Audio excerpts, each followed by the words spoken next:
ഇതൊന്നും പറയല്ലേ, ഇതൊന്നും പറയാൻ പാടില്ല, ഇതൊന്നും ഇങ്ങനെ സംസാരിക്കരുത്. യഹൂദൻ ഒരു മശിഹയെ കാത്തിരിക്കുന്നു. മഹദിയാം ബാബിലോൺ ഒരു എതിർ ക്രിസ്തുവിനെ കാത്തിരിക്കുന്നു. സഭ കാന്തനായ ക്രിസ്തുവിനെ കാത്തിരിക്കുന്നു. ലോകം അറിഞ്ഞോ അറിയാതെയോ 3 തരം കാത്തിരിപ്പിലാണ്. നിന്റെ സന്തതിയെ കിഴക്ക് നിന്ന് വരുത്തും, പടിഞ്ഞാറ് നിന്ന് ശേഖരിക്കും. ഞാൻ വടക്കിനോട് തരിക എന്നും തെക്കിനോട് തടുത്തു വെക്കരുത് എന്നും കൽപ്പിക്കും. സത്യത്തിൽ ഈ വാക്യം വേണമെങ്കിൽ ഒന്ന് എഡിറ്റ് ചെയ്ത് ഒരല്പം ഭേദഗതി വരുത്തി പറഞ്ഞാലും തെറ്റാവില്ല. ഞാൻ നിന്റെ സന്തതിയെ കിഴക്ക് നിന്നും പടിഞ്ഞാറ് നിന്നും തെക്ക് നിന്നും വടക്ക് നിന്നും ശേഖരിച്ചു കൊണ്ടുവരും. അത് വേണമെങ്കിൽ വീണ്ടും എഡിറ്റ് ചെയ്താൽ ഞാൻ നിന്റെ സന്തതിയെ മടക്കി വരുത്തും, അത്രയും മതിയായിരുന്നു. പക്ഷെ യെശയ്യാവ് ഇതിന് 2 വാക്യങ്ങൾ ചിലവഴിക്കുക, ഇത്രയും വാക്കുകൾ ചിലവഴിക്കുക. അത് കൂടുതൽ പരത്തി പറയും പോലെ തോന്നുകയാണ്. യെശയ്യാവേ, അങ്ങക്ക് ഇതൊന്നും ലളിതമാക്കി പറഞ്ഞുകൂടെ? കാരണം അങ്ങ് പറയുന്നത് ഞാൻ നിന്റെ സന്തതിയെ കിഴക്ക് നിന്ന് വരുത്തും, പടിഞ്ഞാറ് നിന്ന് ശേഖരിക്കും. അവ രണ്ടും തത്വത്തിൽ ഒന്നല്ലേ? 4 ദിക്കുകളെ കുറിച്ച് നമുക്കറിയാമല്ലോ. 4 ഇടത്ത് നിന്ന് ശേഖരിക്കുമെന്ന് പറഞ്ഞാൽ പോരെ? ഓരോ ദിക്കിനെ ചൂണ്ടിപ്പറയ. കിഴക്ക് നിന്ന് വരുത്തും, പടിഞ്ഞാറ് നിന്ന് ശേഖരിക്കും, വടക്കിനോട് തരികയെന്നും തെക്കിനോട് തടുത്തു വെക്കരുതെന്നും പറയും. എന്തിനാണ് ഈ ഒരു ശൈലി? ഇത് കേവലം ഒരു കാവ്യശൈലിയാണോ? അങ്ങനെ വേണമെങ്കിലും ഒന്ന് പറയാം. കാരണം യെശയ്യാവിൻ്റെ പ്രവചനത്തിന് ഒരു കവിതയുടെ സ്വഭാവമുണ്ട്. പലയിടങ്ങളിലും ഒരു കവിത പാടും പോലെ അതിന് ഒരു സംഗീതാത്മകതയുണ്ട്. 5-ാം അധ്യായമൊക്കെ വായിച്ചാൽ അത് മനസ്സിലാകും. എൻ്റെ പ്രിയതമന് ഫലവത്തായ കുന്നിന്മേൽ ഒരു മുന്തിരിത്തോട്ടമുണ്ടായിരുന്നു. അവൻ ആ മുന്തിരിയൊക്കെ കൃഷി ചെയ്ത ശേഷം അവിടെ ചക്കിട്ടു, അവിടെ വേണ്ട ക്രമീകരണങ്ങൾ ചെയ്തു, കാവൽക്കാരെ ഏർപ്പെടുത്തി. പക്ഷെ കായ്ച്ചത് കാട്ടുമുന്തിരിങ്ങ എത്ര എന്ന് പറയുന്ന രൂപകപ്രയോഗങ്ങൾ കാണാം. 6-ാം അധ്യായത്തിലേക്ക് വരുമ്പോൾ ഉയർന്നും പൊങ്ങിയുമായ സിംഹാസനത്തിലിരിക്കുന്ന ദൈവമഹത്വം പറയുമ്പോഴും ഒരു കാവ്യാത്മകത. കാരണം സറാഫുകളുടെ പാട്ട് അതേപടി പ്രവാചകൻ ആവർത്തിക്കുന്നുണ്ട്.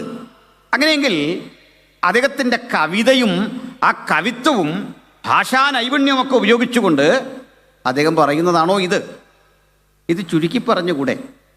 നമ്മളൊക്കെ ഇങ്ങനെ പറയാറുണ്ട് ആളുകളോട്. ചിലർ പറഞ്ഞാൽ എന്താണ് പറയുന്നതൊന്നും മനസ്സിലാവില്ല, ക്ഷമിക്കണം. ചിലർ സാക്ഷ്യം പറഞ്ഞാൽ ഇതെന്താണെന്നൊന്നും പിടികിട്ടില്ല. എന്തൊക്കെയോ അവർ പറഞ്ഞു. അത് കൂടുതലും കേൾക്കുന്ന ഈ മാസയോഗത്തിനാണ്. ദേവാസം പറഞ്ഞു മാസയോഗം കഴിഞ്ഞിട്ടിരിക്കുക, അനുഗ്രഹമാണെന്നൊക്കെ പറഞ്ഞു. ഇപ്പോൾ നമുക്ക് പുറമറ്റത്ത് നിന്നൊരാൾ ഇരവിപ്പേരൂർ വന്ന് നമ്മുടെ ആളുകൾ സാക്ഷി പറഞ്ഞാൽ പറയുന്നത് എങ്ങനെയാണ്? പൂർവമറ്റത്തിൻ്റേതായിരിക്കുന്നതായിട്ടുള്ളതായ പ്രാന്തപ്രദേശത്ത് നിന്ന് ഇരവിപ്പേരിൻ്റേതായിട്ടുള്ളതായ ഈ സ്ഥലത്തേക്ക് വരുവാൻ തക്ക ഇടയായി തീർന്ന് സർവശക്തനായ ദൈവത്തെ സ്തുതിക്കുവാൻ തക്ക ഇടയാക്കി തീർത്തുകൊണ്ടിരിക്കുന്നതായിട്ടുള്ളതായ, മനസ്സിലാക്കാൻ പുറമറ്റത്തുനിന്ന് ഒരു ടാക്സി പിടിച്ചു വരുന്ന ചിലവുണ്ട്. ഇത്രയും പറയുമ്പോൾ നീണ്ടുപോവാണ്. അപ്പോൾ നമ്മളെന്ത് പറയും? എന്ന് ചുരുക്കി പറഞ്ഞാൽ മനുഷ്യനെ മനസ്സിലാവും. ഇതെന്താണെന്ന് അറിയണമല്ലോ. ഇതിൻ്റെ ഇതേ രീതിയാണ് ഈ പുറത്തി എന്ന് പറഞ്ഞാൽ. ആളുകൾ ഇനി പുറത്തേക്കൊരു സാക്ഷ്യം പറയാൻ പരസ്യത്തിന് കൊണ്ടുപോയാലും ചിലപ്പോൾ ഈ പറയുന്ന അവിടെ പിടികിട്ടൂല. നമ്മളൊരാൾ പറയാണ്, ഞാൻ ലോകത്തിൻ്റെ മോഹങ്ങളിൽ കൂടി വിരഞ്ഞോടി. അതവിടെ ചായക്കട നടന്നവന് പിടികിട്ടത്തില്ല. ഇതെന്താ ഇയാൾ പറഞ്ഞേ? ഒരു പിടിയും കിട്ടില്ല. സോഡ വിൽക്കുന്നവന് ഈ വേർഷനുമായിട്ട് ബന്ധമില്ല. കാരണം എന്താ? എന്തുകൂടാ പറയുന്നത്? ലോകത്തിൻ്റെ മോഹങ്ങളിൽ കൂടി നമുക്കകത്ത് പിടികിട്ടും ഇതൊക്കെ, അല്ലേ? അത് നമ്മളെ മാത്രമല്ല കുറ്റം പറയണ്ട. യെശയ്യാവും ഈ ശൈലി എടുത്തു. 66 അധ്യായങ്ങൾ, അല്ലേ? യെശയ്യാവിനെ ചുരുക്കി പറയാറുണ്ട്. ഇതൊരല്പം അങ്ങനെ നമുക്ക് സജസ്റ്റ് ചെയ്യാമോ എന്ന് എനിക്കറിയില്ല. ഇതുപോലെ ഞാൻ എൻ്റെ എളിയ ബുദ്ധിക്ക് ഒരിക്കൽ പൗലോസ് പറഞ്ഞൊരു കാര്യത്തെപ്പറ്റി പറഞ്ഞു. ഈ പൗലോസിനും ഒരു കുഴപ്പമുണ്ടായിരുന്നു. ഇത്രയും മാത്രം വെട്ടിയെടുത്തിട്ട് എന്നെ ഉപദ്രവിക്കല്. വികാസം പറഞ്ഞല്ലോ, ഞാനൊരു സാധുവായ മനുഷ്യനാണ്. പൗലോസിന് ഈ ഫുൾ സ്റ്റോപ്പ് ഇടാൻ അറിയില്ല. ആവശ്യമുള്ള സ്ഥലത്തൊരു ഫുൾ സ്റ്റോപ്പ് ഇടാനുള്ള കാരണം ഒരു വാക്യം അങ്ങോട്ട് പറഞ്ഞു പോയി കഴിഞ്ഞാൽ കിലോമീറ്റർ ദൂരം ചെല്ലുമ്പോഴാണ് ആ മനുഷ്യൻ ഓർക്കുന്ന ഒരു കോമ പോലും ഇട്ടില്ലല്ലോ. ഇത് എൻ്റെ മാത്രം പരാതിയല്ല, പത്രോസ് പറഞ്ഞു ഇത് ശരിയല്ല, ശരിയായ നടപടിയല്ല. അവണ്ണം നമ്മുടെ പ്രിയ സഹോദരനായ പൗലൂസ് നിങ്ങൾക്ക് എഴുതിയിട്ടുണ്ടല്ലോ. എന്നിട്ട് പത്രോസ് അല്പം സ്വരം താഴ്ത്തിയായിരിക്കും പറഞ്ഞത്. സാധാരണ മനുഷ്യർക്ക് മനസ്സിലാക്കാൻ അത് വലിയ കട്ടിയാണ് അല്ലേ? അറിവിൻ്റെ ഒരു ആധിക്യം. ഇത് കോടതി വിലയിരുത്തിയായിരുന്നു. അതാ വിദ്യാബഹുത്വം നിന്നെ ബാധിച്ചു അല്ലാതെ അല്പം കൂടെ കട്ടിക്കാ പറഞ്ഞു. ഇത് ഭ്രാന്ത് പിടിച്ചു വിദ്യാബഹുത്വത്താൽ അല്ലേ? ഇങ്ങനെയൊക്കെയാ. എന്നിട്ട് പൗലോസ് പറയുകയാണ് ഞാൻ വാക്സാമർഥ്യം ഉള്ളവനല്ലെന്ന്. കണ്ടോ? ഈ എഴുത്തൊക്കെ നമുക്ക് വായിച്ചാൽ വലിയ പ്രയാസമാണ്. ചിലപ്പോൾ പൗലോസ് എഴുതി എന്താണെന്ന് വളരെ വളരെ ആലോചിച്ചിരിക്കുമ്പോഴാണ് ഞാൻ ഇന്നലെ ഗ്രഹിച്ച പോലെ അല്ലല്ലോ ചില വചനങ്ങളുടെ കട്ടി, അത് തുളച്ചു കയറുന്ന അനുഭവം. യെശയ്യാവിന് മാത്രം ഒരു പശ്ചാത്തലമുണ്ട്. അദ്ദേഹം ഒരു രാജകുലത്തിൽപ്പെട്ട ആളാണ്. രാജകുലമാണ് എന്നുവെച്ചാൽ യഹൂദ ഗോത്രക്കാരനാണ്. അപൂർവമായ ഒരു സവിശേഷത, അദ്ദേഹത്തിൻ്റെ കുടുംബം, അദ്ദേഹത്തിൻ്റെ ഭാര്യയും ഒരു പ്രവാചകിയാണ്. അവർ പ്രവചനമൊന്നും എഴുതിയിട്ടില്ല. ഒരു പക്ഷേ ഒത്തിരി നീട്ടി പറയുന്നതുകൊണ്ടായിരിക്കും പ്രവചനം എഴുതാത്ത ബൈബിളിൽ വരാൻ. അവർ പ്രവാചകയാണെന്ന് ബൈബിളിലുണ്ട്, തെളിവ് വേണമെന്നൊരു പിന്നെ ചോദിച്ചാൽ മതി. നമ്മുടെ വിഷയം അതല്ലാത്തതുകൊണ്ട്. അങ്ങനെ ഭാര്യയും ഭർത്താവും ഒരു രാജകുലത്തിൽ നിന്ന് പ്രവാചക ശുശ്രൂഷയിൽ ഇറങ്ങുക എന്ന് പറഞ്ഞാൽ വലിയൊരു കാര്യമാണ്. അടുത്തത്, ചിലപ്പോഴൊക്കെ അദ്ദേഹത്തിൻ്റെ ഭാഷ ഒരു തീവ്രതയുടെ സ്വരം വരാറുണ്ട്. ഒട്ടും വിട്ടുവീഴ്ചയില്ല, ഭയങ്കര കട്ടി ആയ ഒരു സമീപനം, മയമില്ലാത്തൊരു മനുഷ്യൻ. ഒരു എക്സാമ്പിൾ, ഈ വാക്യ മത്സരത്തിലേക്കാണ് കുഞ്ഞുങ്ങൾ കൂടുതൽ അടുത്ത എതിരാളിയെ കുത്തി. അവിടെ ഈ കുഞ്ഞുങ്ങൾ ഈ കുത്തി പ്രസംഗവും ഒക്കെ പഠിക്കുന്ന എപ്പോഴാണെന്നറിയോ? വാക്യ മത്സരത്തിനാണ്. എന്നോട് പൊരുന്നവരോട് പൊരുതണേ എന്ന് പറഞ്ഞ് തുടങ്ങി. അടുത്തത് ഞങ്ങളൊക്കെ ചെറുപ്പം പോലെ ഇങ്ങനെയൊക്കെ ഉള്ള വാക്യങ്ങൾ പഠിച്ചു വന്നവരാ. പൊരുന്നവരോട് പൊരുതണേ എന്ന് പറഞ്ഞ് തുടങ്ങുന്നത്. അപ്പോൾ യെശയ്യാവ് നമുക്കിതുപോലെ മറ്റൊരുത്തിനായിട്ട് ആക്രമിക്കാൻ പറ്റിയ ചില വാക്യമുണ്ട്. എടോ യഹോവ നിന്നെ തൂക്കിയെടുത്ത് ചുഴറ്റി എറിഞ്ഞു കളയും. ഇത്തരം പ്രയോഗം ഒരു കോംപ്രമൈസും ഇല്ല. ആരാധനയ്ക്ക് വരാത്ത മനുഷ്യനെ നോക്കി കഴുതേന്ന് വിളിക്കാൻ പറ്റണമെങ്കിൽ, കഴുതേന്ന് പോലും അല്ല, കാളയേക്കാൾ അതപ്പതിച്ചവനെ കഴുതയേക്കാൾ, അത് വളഞ്ഞ വഴിക്ക് പറയുന്നതുകൊണ്ടാണ് നമുക്ക് പിടികിട്ടാത്ത. വളഞ്ഞ വഴിക്ക് പറഞ്ഞാൽ ചില കാര്യം നമുക്ക് മനസ്സിലാക്കാൻ വലിയ പാടാണ്, പിന്നെ പിടിയിട്ടുള്ളൂ അല്ലേ? അപ്പോൾ ഇതുപോലൊരു ശൈലി, ഒരു വിട്ടുവീഴ്ചയില്ല. വിട്ടുവീഴ്ചയുള്ള പ്രവാചകന്മാർ ബൈബിളിലുണ്ട്. അതിലൊരാളാണ് നമ്മുടെ ദാനിയേൽ. ദാനിയേൽ നല്ല മയമാണ്. അതേ ഒരു ക്ഷുഭിതനാവുകയോ ഒന്നുമില്ലാത്തൊരു പക്വത അങ്ങനെ കൈവരിക്കാൻ വലിയ പാടാണ് അല്ലേ? ഞങ്ങൾ ചിലപ്പോഴൊക്കെ ഈ ഡിബേറ്റിൽ ഈ എതിരാളിയെ, നിങ്ങളോടായോണ്ട് ഈ ടെക്നിക്ക് പറയുന്നില്ല, ലൈവിൽ കാണുന്നുണ്ടെങ്കിലും ഈ എതിരാളിയെ ഒന്ന് പ്രകോപിപ്പിക്കാൻ ചില നമ്പറുകൾ അങ്ങോട്ടിടും. അയാൾ പ്രകോപനം ചൊരിഞ്ഞിങ്ങോട്ട് വരുമ്പോൾ നമുക്ക് ഇദ്ദേഹത്തെ ഇങ്ങനെ കോർണർ ചെയ്യാൻ പറ്റിയൊരു ടൂള് നമ്മുടെ കയ്യിൽ കിട്ടും. അതിനുവേണ്ടി അങ്ങനെ കറക്കി പിടിക്കാൻ ശ്രമിക്കുന്ന, അപ്പോഴേക്കും നമ്മുടെ ആളുകളൊന്നും ബഹളം വെക്കും. അവർ ഇമോഷണലായിട്ട് പെട്ടെന്ന് പ്രതികരിക്കും. വൈകാരികമായി പ്രതികരിക്കുന്ന ഒരു കൂടെ ഉണ്ടെങ്കിൽ വലിയ പാടാണ് ഈ കാര്യം ഒന്ന് കൈകാര്യം ചെയ്യാൻ. അപ്പോൾ ഇതുപോലെ നമ്മളെ പ്രകോപിപ്പിക്കുന്ന, അരിശപ്പെടുത്തുന്ന ആശയങ്ങൾ മുമ്പോട്ട് കൊണ്ടുതരും. അപ്പോൾ അവിടെ സെൽഫ് കൺട്രോൾ, ആത്മസംയമനം പ്രധാനപ്പെട്ട കാര്യമായി മാറും. പക്ഷെ യെശയ്യാവിൽ അങ്ങനെ ഒരു ആത്മസംയമനമൊന്നുമില്ല. അങ്ങ് ക്ഷുഭിതനാണ്. കാളന്റെ ഉടയവനെ കഴുതന്റെ യജമാനന്റെ പുൽത്തൊട്ടി അറിയുന്നു. ആരാധനയ്ക്ക് വരാത്തവനെ നോക്കി പറയാ നീ അതുപോലും അറിയുന്നില്ല. ദുഷ്പ്രവൃത്തിക്കാരുടെ ജനം എന്നൊക്കെ വിളിക്കുക അല്ലേ? എന്തൊരു കട്ടി, ഒരു മയമില്ല. ദാനിയേൽ മയമുള്ളൊരു മനുഷ്യനാണ്, സോഫ്റ്റാ. ദാനിയേൽ പ്രവചനം തുടങ്ങുമ്പോഴേ പറയും തിരുമനസ്സേ. കണ്ടോ, ആ വിളി കേട്ടാൽ തന്നെ ഒരു ഐശ്വര്യം അല്ലേ? മുതിർന്ന മനുഷ്യരെ ലോകം അങ്ങനെ വിളിക്കുന്നു, അങ്ങനെ നമ്മളും വിളിക്കണം വേണ്ടേ? അതൊക്കെ ഒരു മര്യാദയില്ലേ? നമുക്ക് പൗരോഹിത്യം ഒന്നുമില്ല, പക്ഷേ അത്തരം ഒരു സേവനം ചെയ്യുന്ന ഒരു മനുഷ്യനെ ലോകം വിളിക്കുന്ന പോലെ നമ്മളും വിളിക്കണ്ടേ? അങ്ങനെയല്ലേ? എക്സാമ്പിൾ, ഒരു തിരുമേനിയുടെ പേര് പത്രോസ് എന്നാണ്, സഹോദരൻ പത്രോസ് എന്നാണ് വിളിക്കണ്ടേ? ഇല്ല, തിരുമേനി തന്നെ വിളിക്കണം. അതിൽ തെറ്റൊന്നുമില്ല. ആ പദത്തിൻ്റെ അന്നേരമുള്ള അർത്ഥമൊന്നുമില്ല, ഉപയോഗ അർത്ഥമാണ് വലുത് അല്ലേ? അത് തെറ്റൊന്നുമില്ല. അദ്ദേഹത്തെ ബഹുമാനിച്ചുകൊണ്ട് സ്വാമിജി എന്ന് പറയുന്നതിൽ എന്താ തെറ്റ്? ഒരു തെറ്റുമില്ല. എന്നോട് ഡിബേറ്റിന് വന്ന ഒരു സ്വാമിയെ ഞാൻ സ്വാമിജി എന്ന് വിളിച്ചെന്ന് പറഞ്ഞ് മോശമായിപ്പോയെന്നു. പിന്നെ എങ്ങനെ വിളിക്കണ്ടേ? അപ്പോൾ അവർ വലിയ മനുഷ്യരാണ്, അതിനെ അങ്ങ് റെസ്പെക്റ്റ് ചെയ്തോണം, കുഴപ്പമില്ല അല്ലേ? എന്നാൽ ഇതുപോലെ ദാനിയേൽ റെസ്പെക്റ്റ് ചെയ്യും.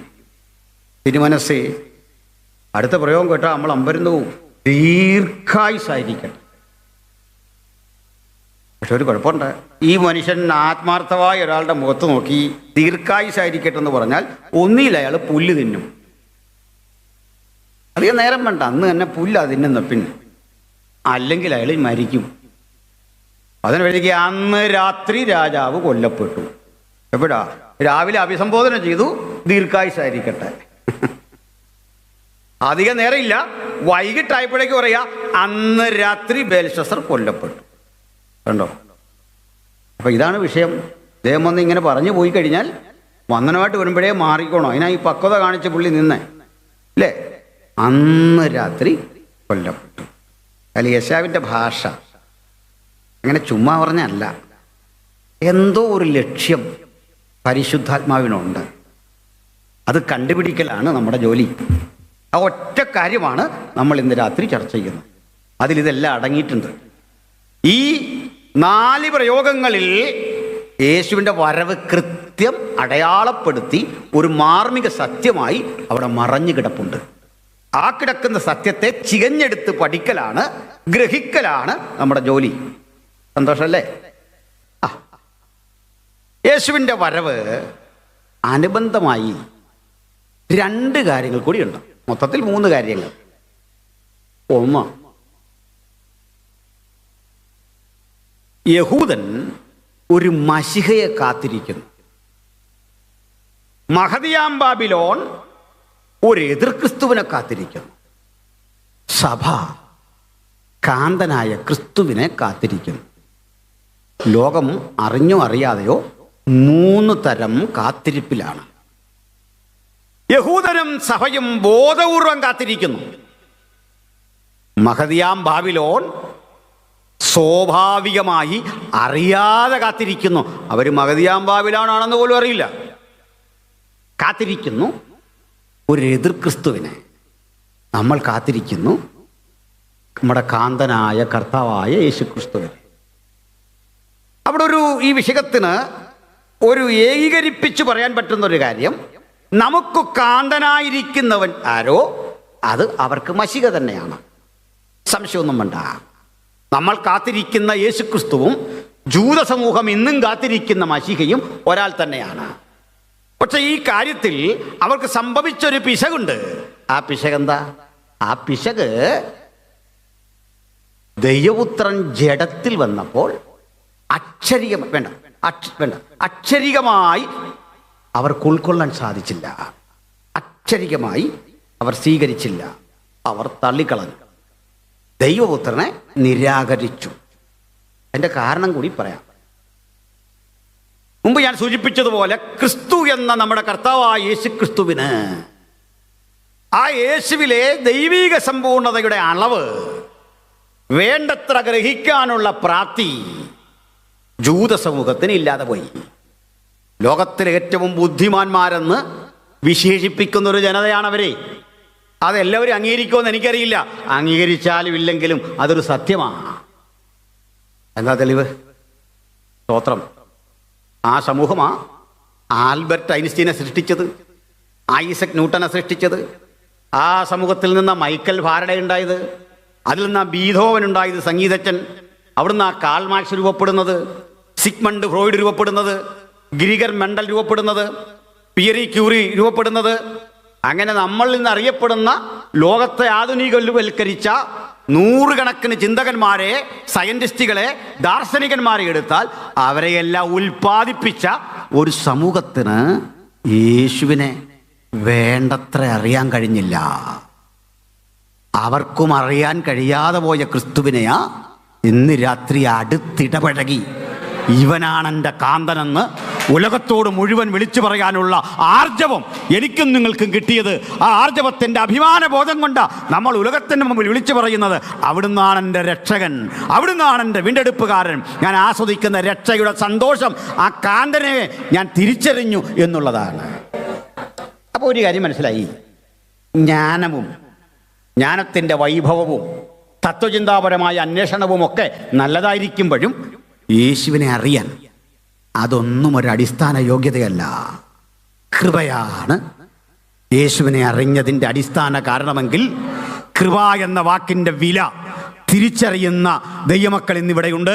അത് തിരിച്ചറിയാതെ ഒരാളെങ്കിലും ഉണ്ടെങ്കിൽ ഈ കൃപയിലേക്ക് അടുത്തു വരാൻ ഈ വചനം കേൾക്കുന്ന ഏവർക്കും അത്യുന്നതൻ അനുഗ്രഹങ്ങൾ ചൊരിയട്ടെ. അതാണ് ഞങ്ങളുടെ പ്രാർത്ഥന. സ്തോത്രം.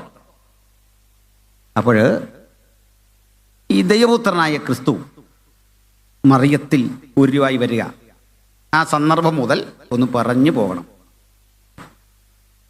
അതായത് മറിയം എന്ന അനുഗ്രഹിക്കപ്പെട്ട കർത്തൃദാസി, മറിയത്തെക്കുറിച്ച് പറയുമ്പോൾ വിശുദ്ധ മറിയം എന്ന് തന്നെ പറയണം, വേണ്ടേ?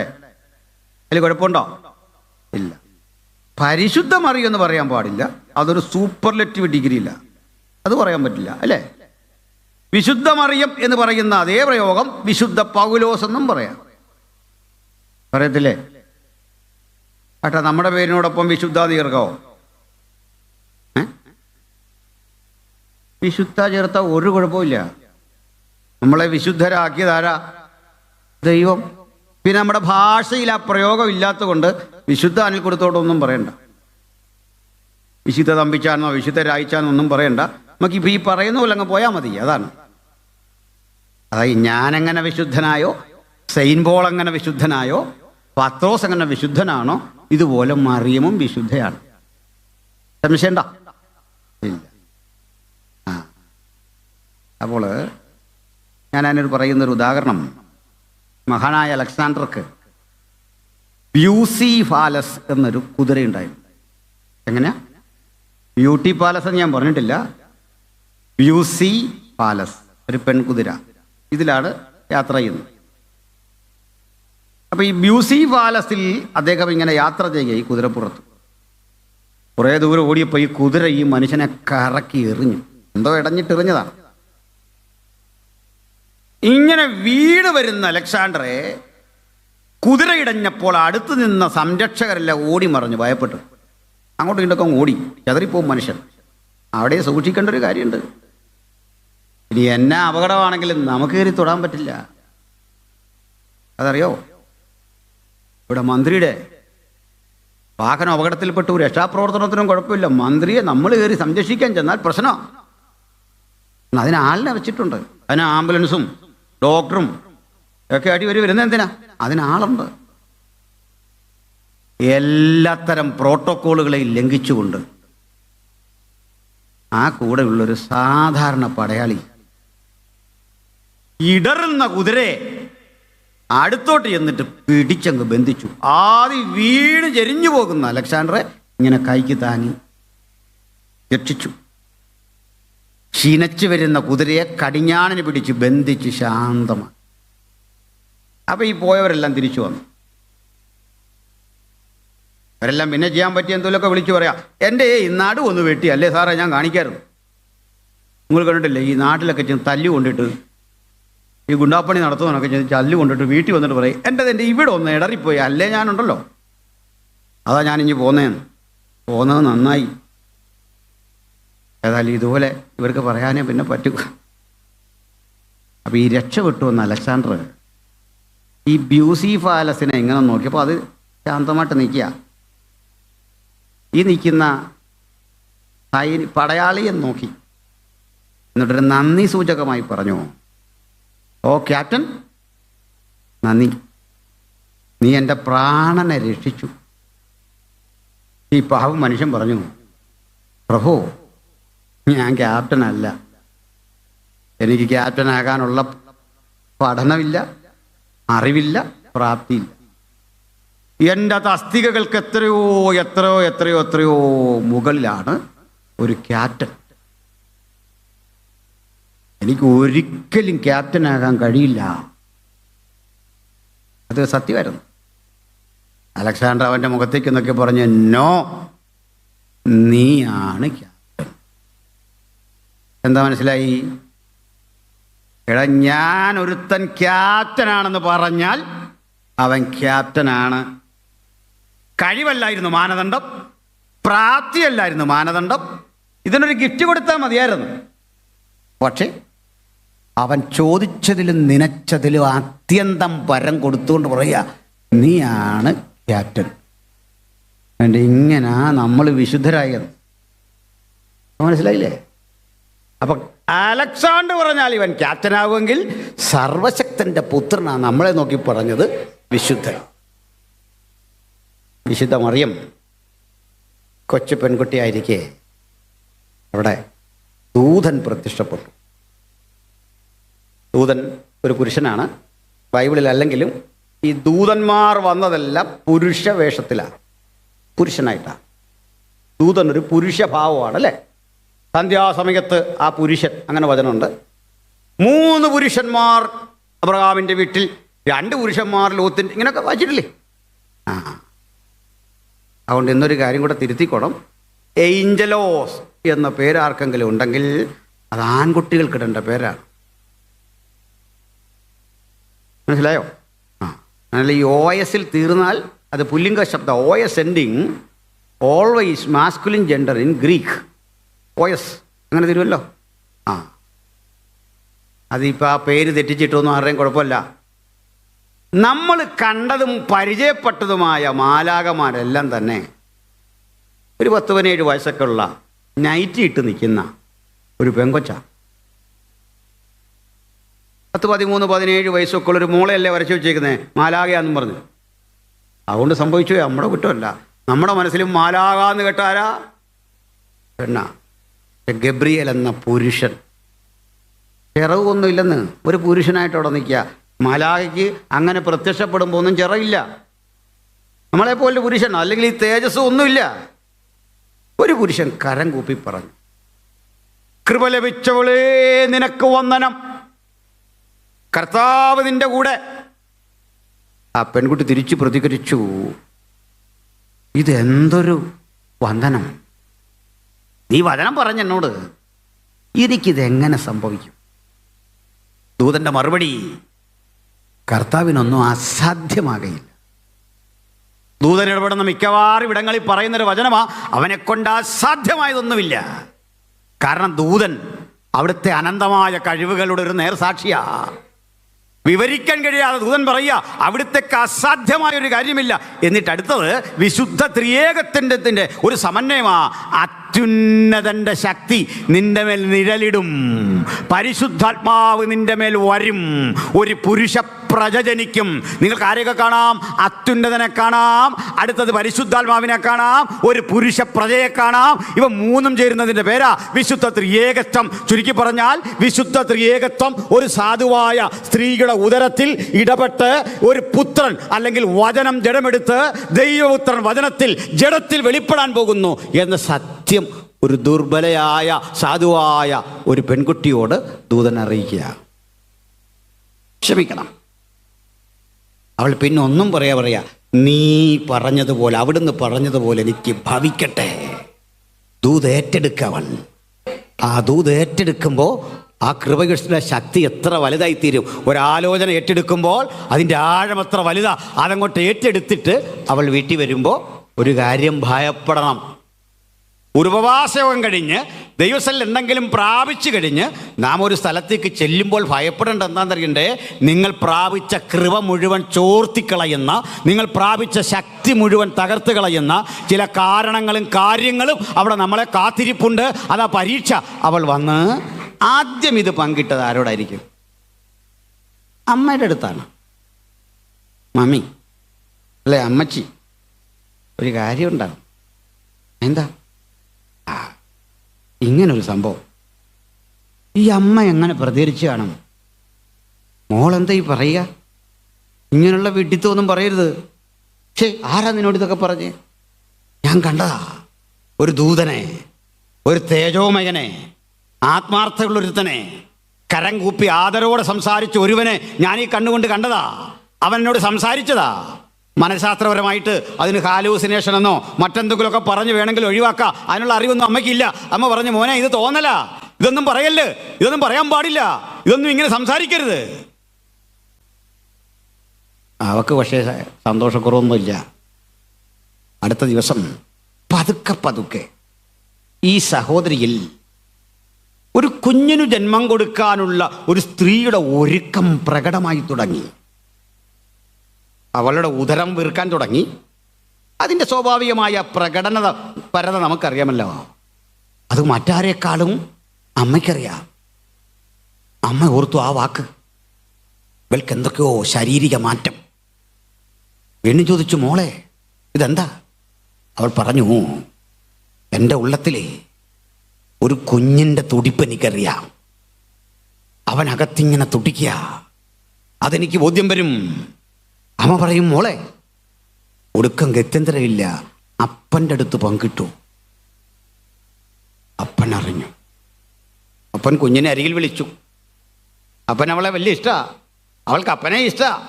മാറോട് ചേർത്ത് നിർത്തിയിട്ട് ചോദിച്ചു, പപ്പാടെ അടുത്ത് പറ, തുറന്നു പറ. അവൾ സന്തോഷവതിയായി പറഞ്ഞു, അത്യുന്നത നിഴലിട്ടു, പരിശുദ്ധാത്മാവിൻ്റെ മീതെ വന്നു. കൃത്യം പറഞ്ഞൊരു പുരുഷ പ്രജ ദൂതൻ്റെ ഉള്ളിലുണ്ട് പപ്പ, ആലോചന ഉള്ളിലുണ്ട്.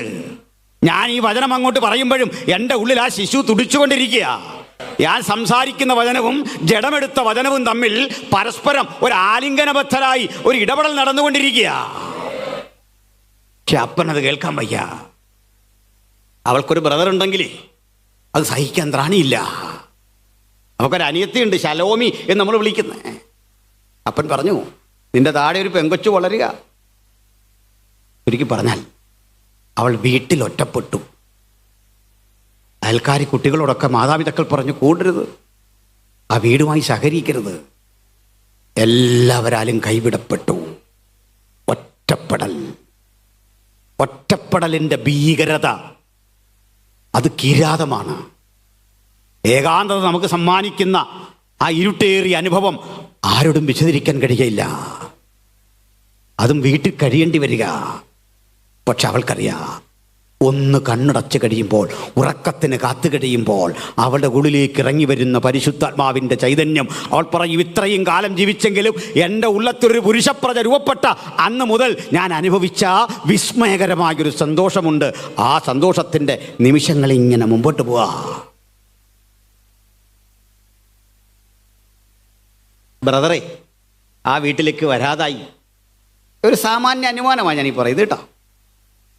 അനിയത്തിക്ക് നിരാശ, അപ്പന് ദുഃഖം, അമ്മയ്ക്ക് ഭാരം, നാട്ടിൽ ആക്ഷേപം. ഒരു ദിവസം അവൾ ഈ കുഞ്ഞിന് ജന്മം കൊടുത്തു. അന്ന് നാട്ടിലൊരു വിചിത്ര നിയമം, ലോകമൊക്കെ പേർവഴി ചാർത്തണം. അന്ന് ആ നിയമം കടുകട്ടിയായി. ലോകമെതിര്, സമൂഹമെതിര്, സാഹചര്യമെതിര്. പക്ഷെ ഒരു കാര്യം പറയണ്ടേ, 700 കൊല്ലം മുമ്പേ ഇതേ യെശയ്യാവ് തൊടുത്തുവിട്ട വചനമില്ലേ, അത് ഉദ്ദേശം സാധിക്കാതെ മടങ്ങി വരികയില്ല.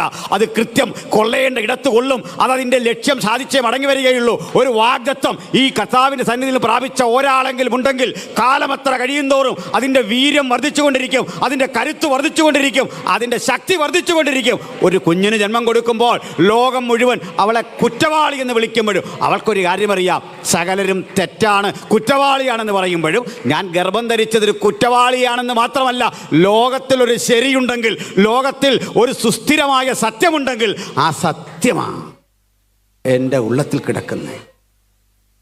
ഈ മകനെ ഉൾക്കൊള്ളാനും മാത്രം സ്വന്തം കുടുംബത്തിന് പോലും വലിപ്പം വന്നത് പിന്നീടാണെങ്കിലേ, യേശുവിൻ്റെ സ്വന്തം സഹോദരന്മാർ പോലും അവിടുത്തെ കർത്തൃത്വം അംഗീകരിച്ചത് പിന്നീടാണെങ്കിലേ, എങ്ങനെ യഹൂദാജനത്തിന് ഈ യേശുവിനെ ഉൾക്കൊള്ളാൻ പറ്റും? അവൻ യോസേഫിൻ്റെ മകനെന്ന് ലോകം നിരൂപിച്ചു, സമൂഹം നിരൂപിച്ചു.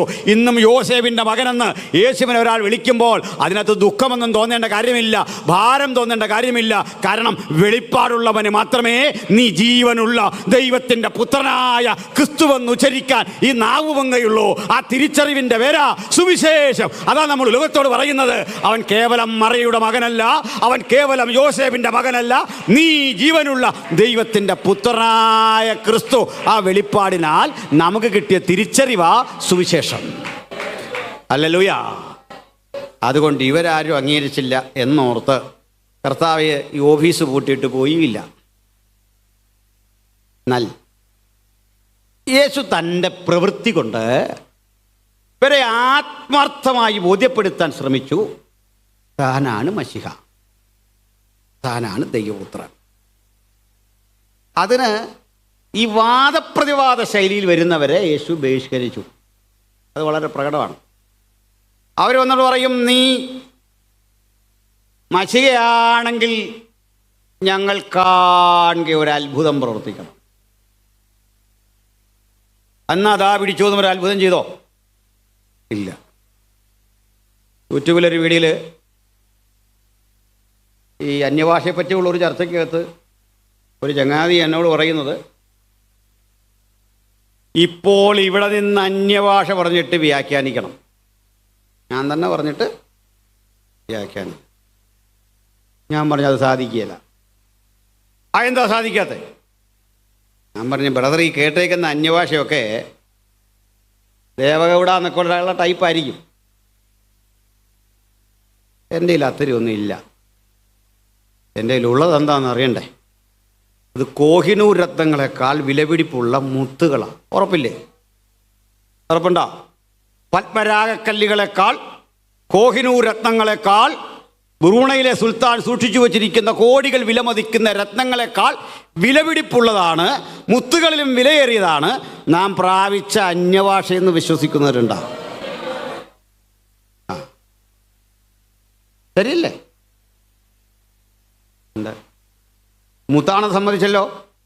അതെവിടെ വിതറരുതെന്ന് എനിക്ക് നന്നായിട്ട് അറിയാമെന്നോ. എവിടെ കിട്ടിയോ? മുത്ത് എവിടെ വിതറരുതെന്ന് നിങ്ങൾ പറയണ്ട, പൂരിപ്പിക്കണ്ട ആരോടും. ചുമ്മാ നിന്ന് അങ്ങനെ മുത്ത് വിതറാൻ പറ്റത്തില്ല. അങ്ങനെ മുത്ത് വിതറുന്ന പരിപാടി ഇല്ലെന്നോ. യൂട്യൂബിലത് കിടപ്പുണ്ട്. അതാ ചിലരെയൊക്കെ ചൊടിപ്പിച്ച് പ്രകോപിപ്പിച്ച്. കാരണം ചിലതരം ചോദ്യങ്ങൾക്ക് അർഹിക്കുന്ന ഉത്തരം കൊടുത്താൽ മതി അല്ലേ?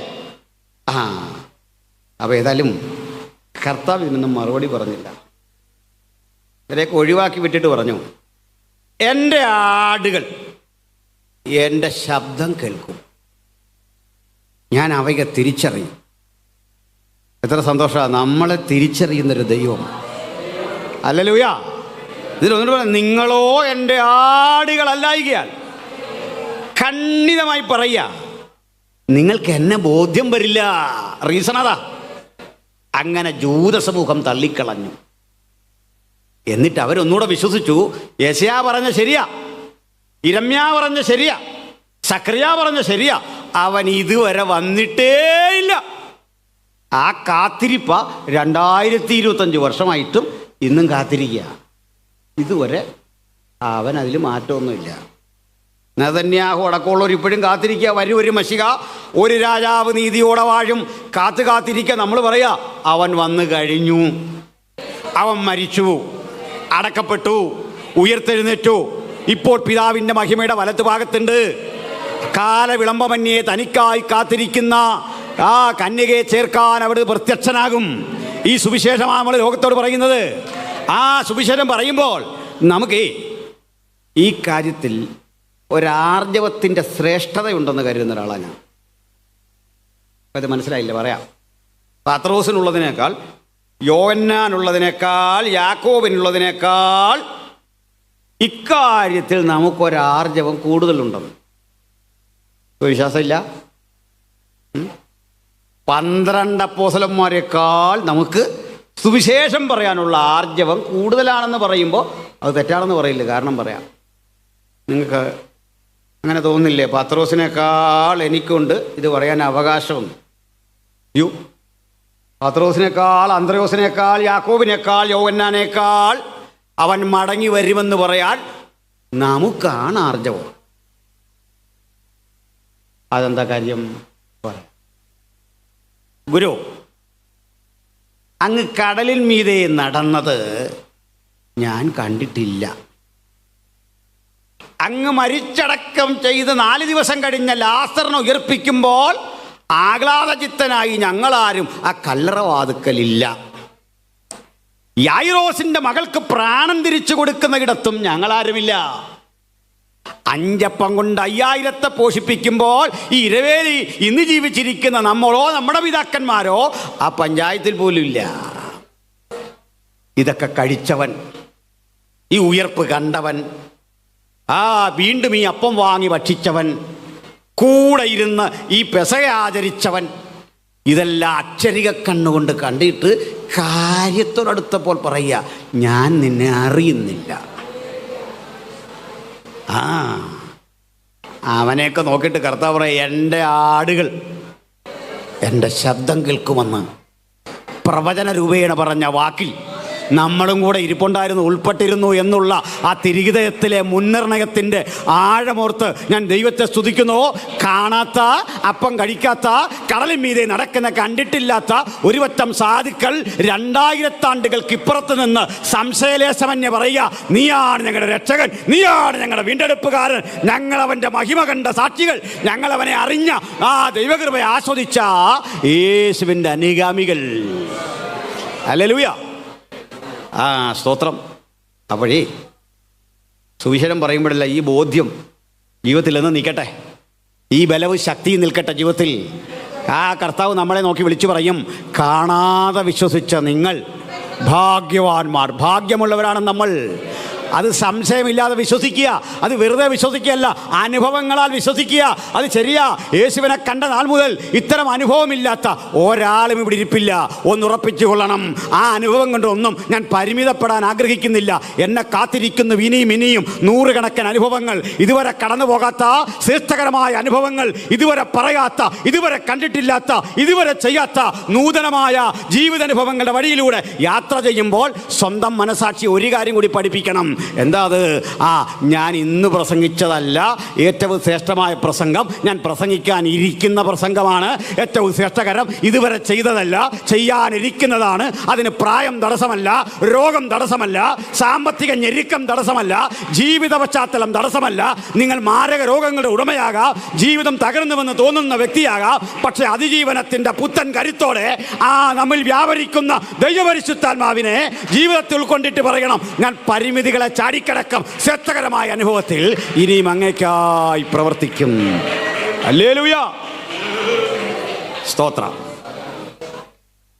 അപ്പോൾ അവർ തള്ളിക്കളഞ്ഞു. ഇവർ ഈ പ്രവചനം വെച്ചൊന്ന് പഠിച്ചിരുന്നെങ്കിൽ യേശുവിനെ നിരാകരിക്കയില്ല. അതും ഒരു സത്യ, വചനം അറിയാത്തതിൻ്റെ ഒരു പ്രശ്നം കൂടെ ഉണ്ട്.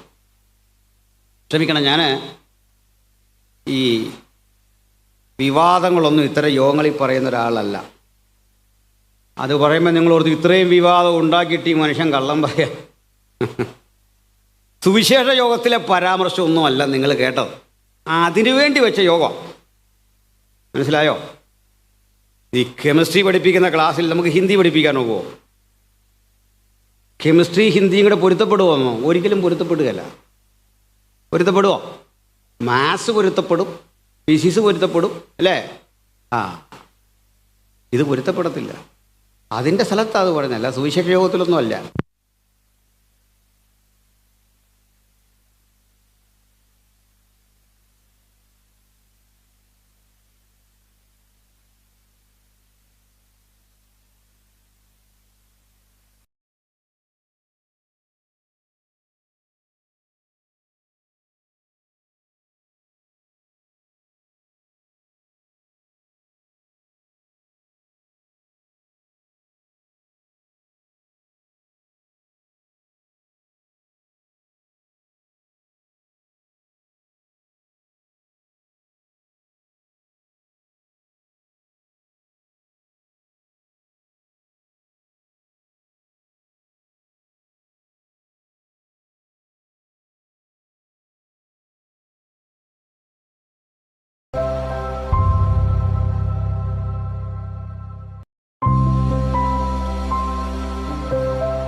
മാറ്റമില്ലാത്ത നിന്റെ കൃപയാ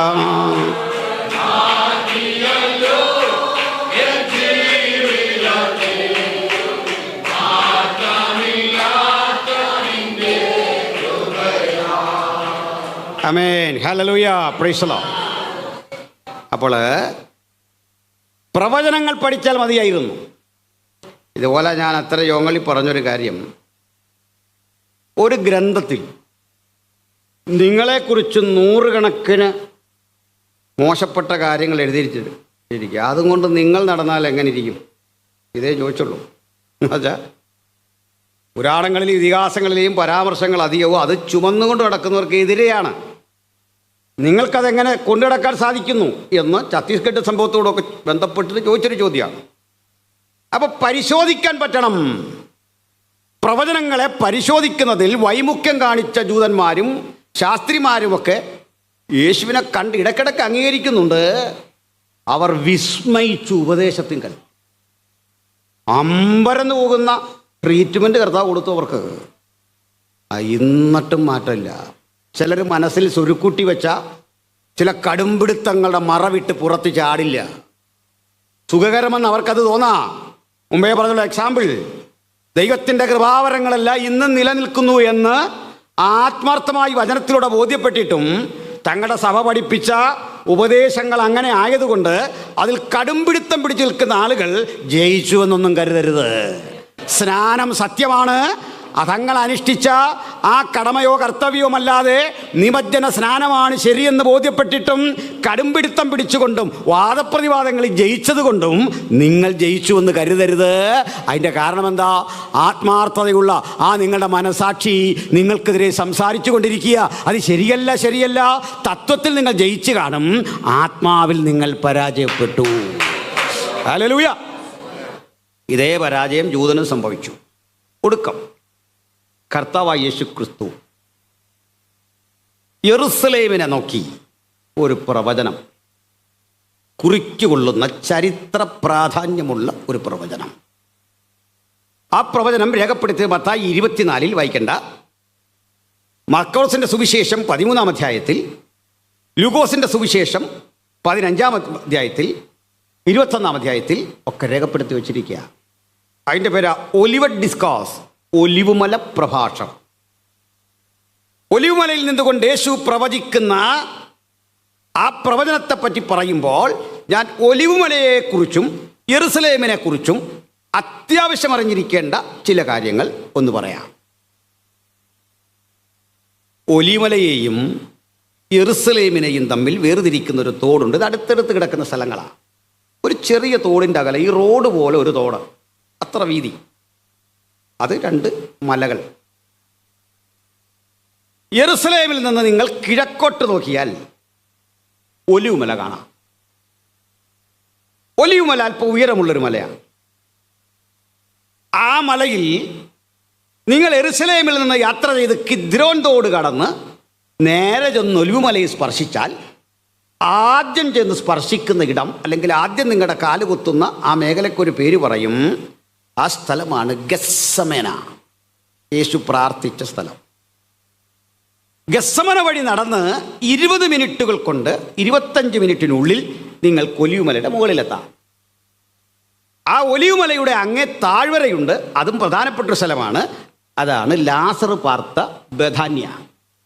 അപ്പോൾ മനോഹരമായ ഒലിവുമലയുടെ ഒരു ചരിവാണ് ഗെത്സമന, അങ്ങേ ചരിവ് ബഥാന്യ. ഈ ബഥാന്യ ലോകത്ത് കടുക് മരങ്ങളുള്ള ഒരേ ഒരു സ്ഥലമാണ്. ഇന്നും അവിടെ കടുക് മരങ്ങളുണ്ട്. കടുക് മരം അതൊക്കെ ഒന്നോർത്തോപ്പം പറഞ്ഞു തന്നേ ഉള്ളൂ. ഈ പുറത്ത് യെരുസലേം. അപ്പോൾ ഒലിവുമലയുടെ പടിഞ്ഞാറാണ് യെരുസലേം, അല്ലെങ്കിൽ യെരുസലേമിൻ്റെ കിഴക്കാണ് ഒലിവുമല. ഈ ഒലിവുമലയിൽ നിന്നുകൊണ്ട് യെരുസലേം ദേവാലയത്തെ നോക്കി യേശു ഒരു പ്രവചനം നടത്തി. ആ ദേവാലയത്തിലേക്ക് വിരൽ ചൂണ്ടി യേശു നടത്തുന്ന പ്രവചനം അല്പം മുമ്പ്. ആ പ്രവചനം കഴിഞ്ഞൊരു ഇടവേള കഴിഞ്ഞ് ശിഷ്യന്മാർ ചോദിക്കുക, അത് എപ്പോൾ സംഭവിക്കും? അങ്ങ് മിനിറ്റുകൾക്കപ്പുറത്തൊരു കാര്യം പറഞ്ഞു. ഈ ദേവാലയം കല്ലിന്മേൽ കല്ല് ശേഷിക്കാതെ തകരും. അത് എപ്പോൾ സംഭവിക്കും? അടുത്ത വചനത്തിൽ നമ്മുടെ മലയാളത്തിലെ പരിഭാഷയിലൊക്കെ വേണ്ടൊരു തിരുത്തലുണ്ട്. അവിടുത്തെ വരവിനും ലോകാവസാനമല്ല, ശരിക്ക് യുഗാവസാനത്തിനും അടയാളമെന്തെന്ന് ഞങ്ങൾക്ക് പറഞ്ഞു തരണം. ആ വ്യഗ്രത ഉണ്ടോ? ഞാൻ ഇത്തരൊരു യോഗത്തെ ഓർത്ത് ദൈവത്തെ സ്തുതിക്കാൻ ടോപ്പിക്കൊക്കെ നേരത്തെ പറഞ്ഞു. സെക്കൻഡ് കമ്മിങ് നമ്മുടെ ജനങ്ങൾ അത്യാവശ്യം അറിഞ്ഞിരിക്കേണ്ട സുപ്രധാന കാര്യങ്ങളാണത്. ക്രൂശീകരണവും പുനരാഗമനവുമാണ് കാലഘട്ടമേറെ അറിഞ്ഞിരിക്കേണ്ട കാര്യങ്ങൾ. എന്നതുപോലെ ഇവരൊരു ചോദ്യം ചോദിക്കുക, ഞങ്ങൾക്ക് അറിയണം നിന്റെ വരവ്, യുഗത്തിൻ്റെ അവസാനം, ഇതൊന്നറിയണം. ഈ ചോദ്യം കേട്ടപ്പോൾ യേശുവിൽ നിന്ന് പുറത്തേക്ക് ചാടിയത് ഒരു ശക്തിയായ പ്രസംഗമാണ്. ഒരു കാര്യം മനസ്സിലാവുക, ചിലതരം ആകാംക്ഷകൾ വലിയ ഉത്തരം സൃഷ്ടിക്കും അല്ലേ? ചില ചോദ്യങ്ങൾ ചെറുതാണെന്ന് നമുക്ക് തോന്നും, വലിയ ഉത്തരങ്ങളാണ് അത് നമുക്ക് തരുന്നത്. സ്തോത്രം. നിങ്ങൾക്ക് ഒരു പൊതുജന സമക്ഷം ചോദ്യം ചോദിക്കാൻ ഒരു പ്രേരണ വരുന്നു, അനാവശ്യമായ ചോദ്യമല്ല. ആ ചോദ്യം ചോദിക്കാൻ ഒരു അവസരം നിങ്ങൾക്ക് തരുമ്പോൾ അത് ഉപയോഗിക്കാതിരുന്നാൽ ചില വലിയ ഉത്തരങ്ങളെ നമ്മൾ തടയുന്നത്. ചിലതരം പ്രാർത്ഥനകൾ പ്രാർത്ഥിക്കാതെ വിട്ടാൽ വലിയ ഉത്തരങ്ങളെ നമ്മൾ തടയുന്നത്. വിശേഷിച്ച് രാത്രി കാലങ്ങളിൽ ചില സ്വപ്നങ്ങൾ, ചില ദർശനങ്ങൾ ദൈവത്തിൻ്റെ പരിശുദ്ധാത്മാവ് തരും. അത് ചില അസ്വസ്ഥതകൾ രൂപപ്പെടും. മറ്റൊരാളെക്കുറിച്ചാകാം, നിങ്ങളെക്കുറിച്ചാകാം. അപ്പോഴൊക്കെ ആത്മാവ് നമുക്കൊരു ചെറിയ ഉണർവ് പെട്ടെന്ന് തരും. അതിലും വലിയ ക്ഷീണം ജഡത്തിൽ പ്രത്യക്ഷപ്പെടും. ഒരു കാര്യം ഓർത്തുകൊള്ളണം, ആ സമയത്ത് ഉറങ്ങാൻ പാടില്ല. എങ്ങനെയും ഉണരണം. എങ്ങനെയും ഉണരുന്നില്ലെങ്കിലുള്ള കുഴപ്പം എന്താ അറിയണ്ടേ? കർത്താവ് ഒരിക്കൽ പറഞ്ഞു, എന്നോടുകൂടെ ഒരു നാഴിക ഉണർന്നിരുന്നെന്ന് പ്രാർത്ഥിച്ചുകൂടെ എന്ന് കേട്ടിട്ട് ഒരാളും ഉണർന്നില്ല. ഒരാളും ഉണരാതിരുന്നപ്പോൾ ഉണരേണ്ടവൻ ഉണർന്നില്ല. പക്ഷെ ഉണരാൻ പാടില്ലാത്ത യൂദ ഉണർന്നു. ഒറ്റിക്കൊടുക്കൽ സുശക്തമാകും. ചിന്തിക്കാത്ത തരത്തിലെ തന്ത്രങ്ങൾ മെനയും. അതിനു മുമ്പ് ഉണരേണ്ട നമ്മൾ ഉണരണം. അതിന് ചില കാഴ്ചപ്പാടുകൾ ദൈവം തരുന്നത്. ഉറക്കത്തോട് വിട പറഞ്ഞ്, ക്ഷീണത്തോട് വിട പറഞ്ഞ്, അപ്പോഴും ഉറക്കം നമ്മളെ വേട്ടയാടുമെങ്കിൽ കഴിവതാ മുറിയിലൂടെ നടന്ന് മുഖമൊക്കെ ഒന്ന് കഴുകിയിട്ട് മുഴങ്കാലൊരു യുദ്ധം അതിന് പറ്റുന്നില്ലെങ്കിൽ നടന്നുകൊണ്ടൊരു പ്രാർത്ഥന. ഒരു കാര്യം ഉറപ്പാ, അങ്ങനെയുള്ള ആത്മാർത്ഥമായ പ്രാർത്ഥന ചിലതരം പ്രതിസന്ധിയുടെ ഘട്ടങ്ങളെ നീക്കം ചെയ്ത് വലിയ വിടുതൽ, വലിയ ഉദാഹരണം. അതുകൊണ്ട് ചോദ്യം തമ്പുരാനോടാണെങ്കിൽ ഒരു ഉത്തരം ഉറപ്പാണ്. ലോകത്ത് പലരോടും ചോദിച്ചിട്ട് കിട്ടാത്ത ചോദ്യത്തിൻ്റെ ഉത്തരം തരാൻ കഴിയുന്നവൻ തൊട്ടരികിൽ നിന്നപ്പോൾ അതൊന്ന് പ്രയോജനപ്പെടുത്താം എന്ന് ശിഷ്യന്മാർ പദ്ധതിയിട്ടിട്ട് ഒരു ശിഷ്യൻ പറയുക, അത് ഞങ്ങൾക്ക് പറഞ്ഞു തരണം. ആദ്യം കർത്താവ് ഒരു വാണിംഗ് തന്നു, ആരും നിങ്ങളെ തെറ്റിക്കരുത് അല്ലേ? ഇതൊക്കെ പറഞ്ഞിട്ട് തെറ്റിക്കരുതെന്ന് പറഞ്ഞാൽ തുടങ്ങുന്നത് അല്ലേ? ചെറിയ തെറ്റൊക്കെ വരുത്താവുന്ന പോലും അല്ല പറഞ്ഞത്. ചെറിയ തെറ്റ് വരുത്തിയാലും പ്രശ്നമാണ്. ആരും നിങ്ങളെ തെറ്റിക്കരുത്. ഓരോ അടയാളങ്ങൾ പറഞ്ഞ കൂടെ ദേവാലയ തകർച്ച യേശു പ്രവചിച്ചു. ഞാൻ ആ രംഗം ഇങ്ങനെ ഓർക്കുക. തലയുയർത്തി നിൽക്കുന്ന യെരൂശലേം ദേവാലയം ഒലിവുമലയിൽ നിന്ന് കാണുമ്പോൾ അതിലൽപ്പം കുഴിയിലാണ് കാണുന്നത്. കാരണം ഒലിവുമല ആണ് ഉയരം കൂടിയത്. തൊട്ട് താഴെയാണ് ദേവാലയം. അത് മാർബിളിൽ കൊത്തിയെടുത്ത ഒരു മനോഹര ശില്പമാണ്. കാണാൻ നല്ല ഭംഗിയാണ്. അതിലേക്ക് വെയിലൊക്കെ അടിച്ചു കഴിയുമ്പോൾ ഉണ്ടാകുന്ന അതിൻ്റെ ആ മനോഹാരിത വിവരണാതീതമാണ്. ശിഷ്യന്മാർക്ക് അക്സെപ്റ്റ് ചെയ്യാനൊരു മടി. ഇതെങ്ങനെ തകരുന്നേ? ഇത് എന്തിനാ തകരുന്നേ? അതിന് കാരണവും കർത്താവ് പറഞ്ഞു, ബോർഡൊക്കെ യെരൂശലേം ദേവാലയം വന്ന, പക്ഷെ ഇപ്പോൾ അത് കള്ളന്മാരുടെ ഗുഹയാണ്. അത് തകർക്കും. യേശു പ്രവചിച്ച് ഒരു 40 ആണ്ടുകൾ കഴിഞ്ഞു. യേശു എന്ന് പ്രവചിച്ചോ അവിടെ നിന്ന് അധികം താമസിക്കാത്ത ദിനങ്ങളിലൊന്നിൽ യേശു അറസ്റ്റ് വരിക്കപ്പെട്ടു, വിചാരണ ചെയ്യപ്പെട്ടു, ക്രൂശിക്കപ്പെട്ടു, മരിച്ചടക്കപ്പെട്ടു, ഉയർത്തെഴുന്നേറ്റു. ഒരു 40 ദിവസം പ്രത്യക്ഷനായിട്ട് യേശു കരേറിപ്പോയി അല്ലേ? അങ്ങനെ പോകുമ്പോൾ സത്യത്തിൽ നമ്മുടെ ഈ ചർച്ചിൻ്റെ സംവിധാനമൊക്കെ ദുർബലമാണ്. ഹെഡ് ക്വാർട്ടർ ഇല്ല, ലെറ്റർ പാടും സീലും സ്വന്തം ഇല്ല, സഞ്ചരിക്കാൻ ഒരു കാളയോ കഴുതയോ ഇല്ല, കടം വാങ്ങിയ വീട്ടിലാ വിരുന്ന്, അല്ലെങ്കിൽ വാടക വീട്ടിൽ, അവിടെയാ പ്രാർത്ഥന. കടം വാങ്ങിയ കല്ലറയിലാ യേശു അടക്കപ്പെട്ടത്. കടബാധ്യതകൾ നിൽക്കുന്നു. ട്രഷറർ ആണെങ്കിൽ ആത്മഹത്യ ചെയ്തു. വരവില്ല, ചെലവില്ല, കണക്കില്ല. ദുർബലരായ കുറേ പാവം മനുഷ്യർ. പത്രോസ്, സംശയിക്കുന്ന പത്രോസ്, സംശയിച്ച തോമസ്, യൂദാ പിന്നെ പോട്ടെ, ഈ ദുർബല മനുഷ്യരവിടെ നിൽക്ക ചെയ്തേ.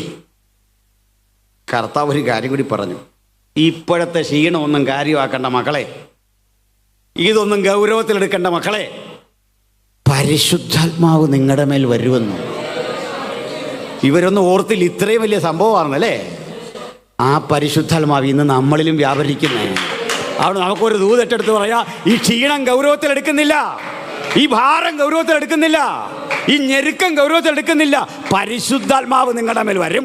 ശക്തി ലഭിച്ചിട്ട് ആദ്യം യെരൂശലേമിൽ നിരാകരിക്കപ്പെട്ട ആ പട്ടണത്തിൽ, കല്ലെറിഞ്ഞോടിക്കാൻ ശ്രമിച്ച ആ പട്ടണത്തിൽ, ഞാൻ തോറ്റുവെന്ന് ലോകം വിധിയെഴുതിയ ആ പട്ടണത്തിൽ, അവിടുന്ന് നിന്റെ തുടക്കം. യഹൂദയിൽ എല്ലായിടത്തും, ശമരിയിൽ, പിന്നെ ഭൂമിയുടെ അറ്റം വരെ ആർക്കും തടയാനാവാത്ത വിധത്തിലെ പടപ്പുറപ്പാട് അന്ന് ആരംഭിച്ചതാ. ഒരുത്തനും വിലങ്ങി നിൽക്കാൻ, ഒരിക്കലും തടസ്സം നിൽക്കാൻ കഴിയാത്ത വിധത്തിൽ പാതയെ നേരെയാക്കിയിട്ട ഈ ദൈവപ്രവൃത്തിയുടെ കാലഘട്ടം 2000 ആണ്ട് പിന്നിട്ടു. ആരുടെയും മുമ്പിൽ തലകുനിക്കാത്ത ആ നിശ്ചയദാർഢ്യത്തിൻ്റെ പേരാ സുവിശേഷം. അതാ നമ്മൾ കൈകാര്യം ചെയ്യുന്നത്.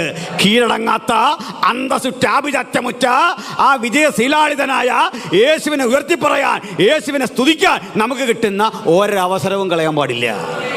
Hallelujah, praise the Lord.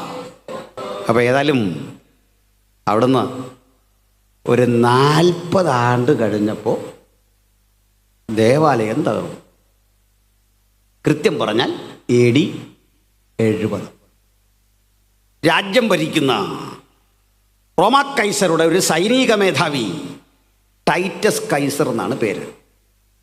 ഈ കൈസർ എന്നുള്ളത് സ്ഥാനപ്പേരാണ്. ഒരാളുടെ പേരിൻ്റെ കൂടെ ചേർക്കുന്ന, രാജാക്കന്മാർ പേരിൻ്റെ കൂടെ ചേർക്കുന്ന പേരാണ് അവിടുത്തെ രാജാവിൻ്റെ, ചക്രവർത്തി. രാജാവുമല്ല, ചക്രവർത്തി, കൈസർ അല്ലെങ്കിൽ സീസർ. കൈസർ അല്ലെങ്കിൽ സീസർ എന്ന് വിളിക്കുന്ന സ്ഥാനപ്പേരോട് കൂടിയ ഈ ചക്രവർത്തി, ഈ ടൈറ്റസും പിന്നെ ചക്രവർത്തി ആകുന്നുണ്ട്. അന്ന് ചക്രവർത്തി അല്ല. ഇയാൾ വലിയ തന്ത്രജ്ഞനായ ഒരു മനുഷ്യനായിരുന്നു. യുദ്ധത്തിൽ എപ്പോഴും തന്ത്രത്തിനാണ് വിജയം, അല്ലേ? ചിലക്ക് ആ തന്ത്രം അത്ര ഒന്നും പിടിയിട്ടില്ല. കാരണം നമ്മുടെ ഒന്നും തന്ത്രമല്ലത്. ഇപ്പോൾ ഇറാനെയോ ഖത്തറിനെയോ ഒക്കെ ഇസ്രയേൽ ആക്രമിക്കുമ്പോൾ അവർക്ക് പറയാം, അതിശക്തമായ രാജ്യങ്ങളാണ്, സമ്പന്ന രാജ്യങ്ങളാണ്, പെട്രോൾ ഡോളറുണ്ട്, ടൈയപ്പുണ്ട് മറ്റ് രാജ്യങ്ങളുമായിട്ട്. അവരും തിരിച്ചാക്രമിക്കും. നമ്മൾ പാകിസ്ഥാനെ ആക്രമിച്ചാൽ നമുക്കും കരുതലുണ്ട്. ആ ബലാബലത്തിൽ നമ്മൾ ഒത്തിരി മുമ്പിലാണ്. പക്ഷെ ഒരു തിരിച്ചടി അവൻ്റെ ഉണ്ട്, അത് പ്രതീക്ഷിക്കും. പക്ഷെ അത് എവിടെ അടിക്കണമെന്ന് തീരുമാനിക്കുന്ന ഒരു ബുദ്ധിയാണ്. ഇപ്പം മൊസാദിൻ്റെ ഹെഡ്ക്വാർട്ടറോ അവിടുത്തെ 3-4 കെട്ടിടങ്ങളോ തകർത്താൽ അതിൽ ജയമില്ലെന്ന് അവർക്കറിയാം. കാരണം അവരതിൻ്റെ മറുവശമാണ് കാണുന്നത്. ഇതൊക്കെ അവർ ചെയ്തോട്ടെ, ഇപ്പുറത്ത് നിഗൂഢമായി ഒരുങ്ങുന്ന വേറെ ചില പദ്ധതികളുണ്ട്. അല്ല, പോട്ടന്മാരല്ല ഇസ്രയേൽ.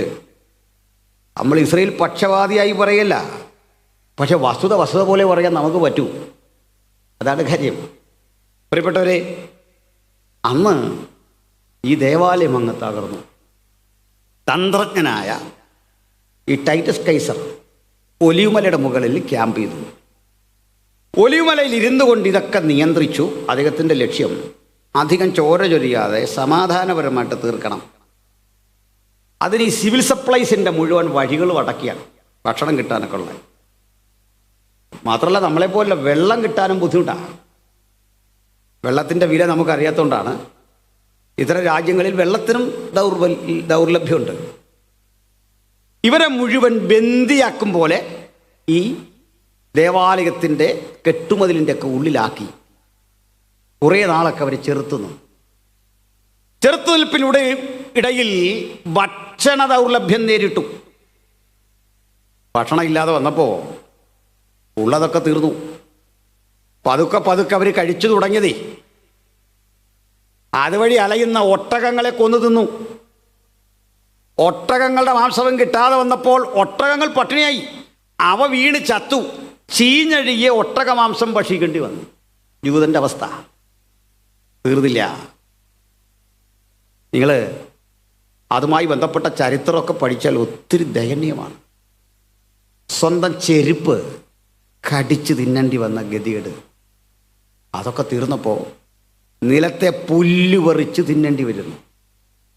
മക്കൾക്കൊക്കെ പുല്ല് കൊടുക്കേണ്ടി വരുന്ന അമ്മയപ്പന്മാരുടെ ഗതികേട് ഒത്തിരി അവിടെ പറയുന്നില്ല.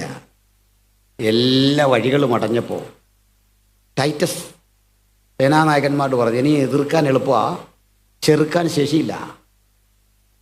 ഒരു കാര്യം, ദേവാലയത്തിൽ തുടരുത്, പൊളിക്കാൻ പാടില്ല, അതവിടെ അങ്ങനെ തന്നെ ഇരിക്കട്ടെ. പണ്ട് മുതലേ ഉണ്ട് ഈ ആളുകൾക്ക് മറ്റ് ദേവാലയം പിടിച്ചെടുത്ത് സ്വന്തമാക്കുമ്പോൾ കിട്ടുന്ന ഒരു വലിയ ആവേശം. അപ്പോൾ നമ്മുടെയൊക്കെ ഹാളുമൊക്കെ പിടിച്ചെടുത്തിട്ട് ഇത് മറ്റൊരു മതം സ്വന്തമാക്കി അവർക്ക് കൊടുത്തിട്ടില്ല, നമ്മളിനൊന്നും പോകുന്നില്ല, നമുക്കതിന് നിയമവിരുദ്ധമോ അല്ലേ? റോമാലേഖനത്തിലൊക്കെ എഴുതിയിരിക്കുന്ന വിഗ്രഹത്തെ ആരാധിക്കില്ലെന്ന് പറഞ്ഞ് നീ ക്ഷേത്രം കൊള്ളയിടും, നമുക്ക് പാടില്ലാത്ത കാര്യമാണ്. ശരിയല്ലേ? അതവൻ്റെ സ്ഥാപനം, അതവിടെ നിൽക്കട്ടെ. ഇനി നമ്മളെ ഈ ഹാളില്ലെങ്കിൽ അത് കുറേ സാമൂഹ്യപരമായി ബാധിക്കുമെങ്കിലും നാളെ ഒരിക്കൽ ആക്രമത്തിൻ്റെയും പീഡയുടെയൊക്കെ ആധിക്യത്താൽ ഇതെല്ലാം തകർത്താലും നമ്മളിലെ ക്രൈസ്തവ ചൈതന്യം തകരുമോ? ഇല്ലെന്ന്. നമ്മുടെ തുടക്കം തന്നെ മരത്തണലിലൊക്കെ ഇരുന്ന് ആരാധിച്ചല്ലേ 2000 ആണ്ടുകൾക്കപ്പുറത്തെ. ഇപ്പം ഇതൊക്കെ ഉണ്ടായല്ലോ, വലിയ സന്തോഷം. ഇതല്ലല്ലോ നമ്മുടെ ആലയം, നമ്മളല്ലേ ആലയം. സ്തോത്രം. ഇതൊന്നും തകർന്നാലും 1000 അല്ല 10000 അല്ല ലക്ഷക്കണക്കിന് ബൈബിള് കത്തിച്ചാലും ഇതൊന്നും തീരത്തില്ലെന്ന്. ഹല്ലേലൂയ. അങ്ങനെ പീഡ കൊണ്ടൊന്നും ഒതുക്കാൻ കഴിയാത്ത അജയ്യമായ മാർഗമാ യേശുവിൻ്റെ മാർഗം. പക്ഷെ ജൂതന്മാർ തകർന്നു. ദേവാലയം അത് ടൈറ്റസ് പിടിച്ചെടുത്തു. പിന്നെ നിർമ്മാണം ഭയങ്കര. ഇതൊന്ന് കാണാൻ വേണ്ടി അകത്ത് കയറിയ റോമൻ പടയാളികൾ ആണ്ടിലൊരിക്കൽ മാത്രം പുരോഹിതൻ കിടക്കുന്ന അന്തർമന്ദിരത്തിനുള്ളിലും ഇരുമ്പ് ബൂട്ട്സിട്ട് ചവിട്ടി മലിനമാക്കി തലങ്ങും വിലങ്ങും നടന്നു. കൗതുകം കൊണ്ടൊരു പടയാളി ഈ അന്തർമന്ദിരത്തിലെ കാഴ്ചകൾ കാണാൻ തെളിയിച്ച വിളക്ക് വിനയായി. അത് ഒലിവെണ്ണ നിറച്ച ക്യാനുകളിലേക്ക് തീ പടർന്നു. തീ ആളിക്കത്തി. ദേവദാരു പലകകൾ കൊണ്ടുള്ള മച്ചും ശീലാന്തുമൊക്കെ കത്തി കത്തി അവസാനം ഇതിൻ്റെ ഭിത്തി അതൊക്കെ മാർബിളാണ്, അല്ലെങ്കിൽ ചുണ്ണാമ്പ് കല്ലുകളാണ്. അതൊക്കെ പഴുത്ത് ഒടുക്കം ആളുകൾ 4 വഴിക്ക് ഓടി. അതിനു മുമ്പേ ഓടും വഴിക്ക് മറിഞ്ഞു വീണ മനുഷ്യരുടെ ശരീരത്ത് കൂടിയൊക്കെ ആനകളെ കുതിരകളെയൊക്കെ ഓടിച്ച് കയറ്റേണ്ടി വന്നു പ്രാണരക്ഷാർത്ഥം. പല വഴിക്ക് ചിതറി ഓടുമ്പോൾ അപ്രതീക്ഷിതമായുണ്ടായ മഞ്ഞുവാർച്ച സ്ഥിതിഗതികൾ മോശമാക്കി മനുഷ്യൻ കൂട്ടിയിടിച്ചൊക്കെ മരിച്ചു. ഇതുവഴി പോകണം, എങ്ങോട്ട് പോകണമെന്നറിയില്ല. യേശു പറഞ്ഞത്, നിങ്ങളുടെ ഓടിപ്പോക്ക് ഒരു ശീതകാലത്താകാതിരുന്നാൽ കൊള്ളാം. അന്ന് ഗർഭവതികൾക്കും മുലയൂട്ടുന്ന അമ്മമാർക്കുമൊക്കെ അയ്യോ കഷ്ടം. ആ നാളും നാഴികയും ചുരുങ്ങാതിരുന്നാൽ ഭീകരതയുടെ നാളുകളെ കൃത്യം ഓർമ്മപ്പെടുത്തിയിട്ട് മാനസാന്തരത്തിൻ്റെ സന്ദേശം പറഞ്ഞ് താൻ ആരാണെന്ന് ബോധ്യപ്പെടുത്തിയിട്ടും മനസ്സിലാക്കാത്ത ജനതയോട് വിളിച്ചു പറയുമ്പോൾ ഒരു വറ്റം പാവം മനുഷ്യരെ 10-12 പേര് അത്യുന്നതൻ്റെ മറവിൽ സർവശക്തൻ്റെ നിഴൽക്കീഴിൽ ശരണം പ്രാപിച്ചുകൊണ്ട് യേശുവിനോട് ഒട്ടിനിന്നോ, ചേർന്ന് നിന്നോ. അത്തരം സാധുക്കളുടെ കൂട്ടമാ ക്രിസ്തുവിൻ്റെ സഭ. ഹല്ലേലൂയ. ഒടുക്കം എന്തു പറ്റി? ദേവാലയം തകർന്നു. മാസങ്ങൾ കൊണ്ട് ഈ പുകപടലങ്ങളൊക്കെ ഒതുങ്ങി.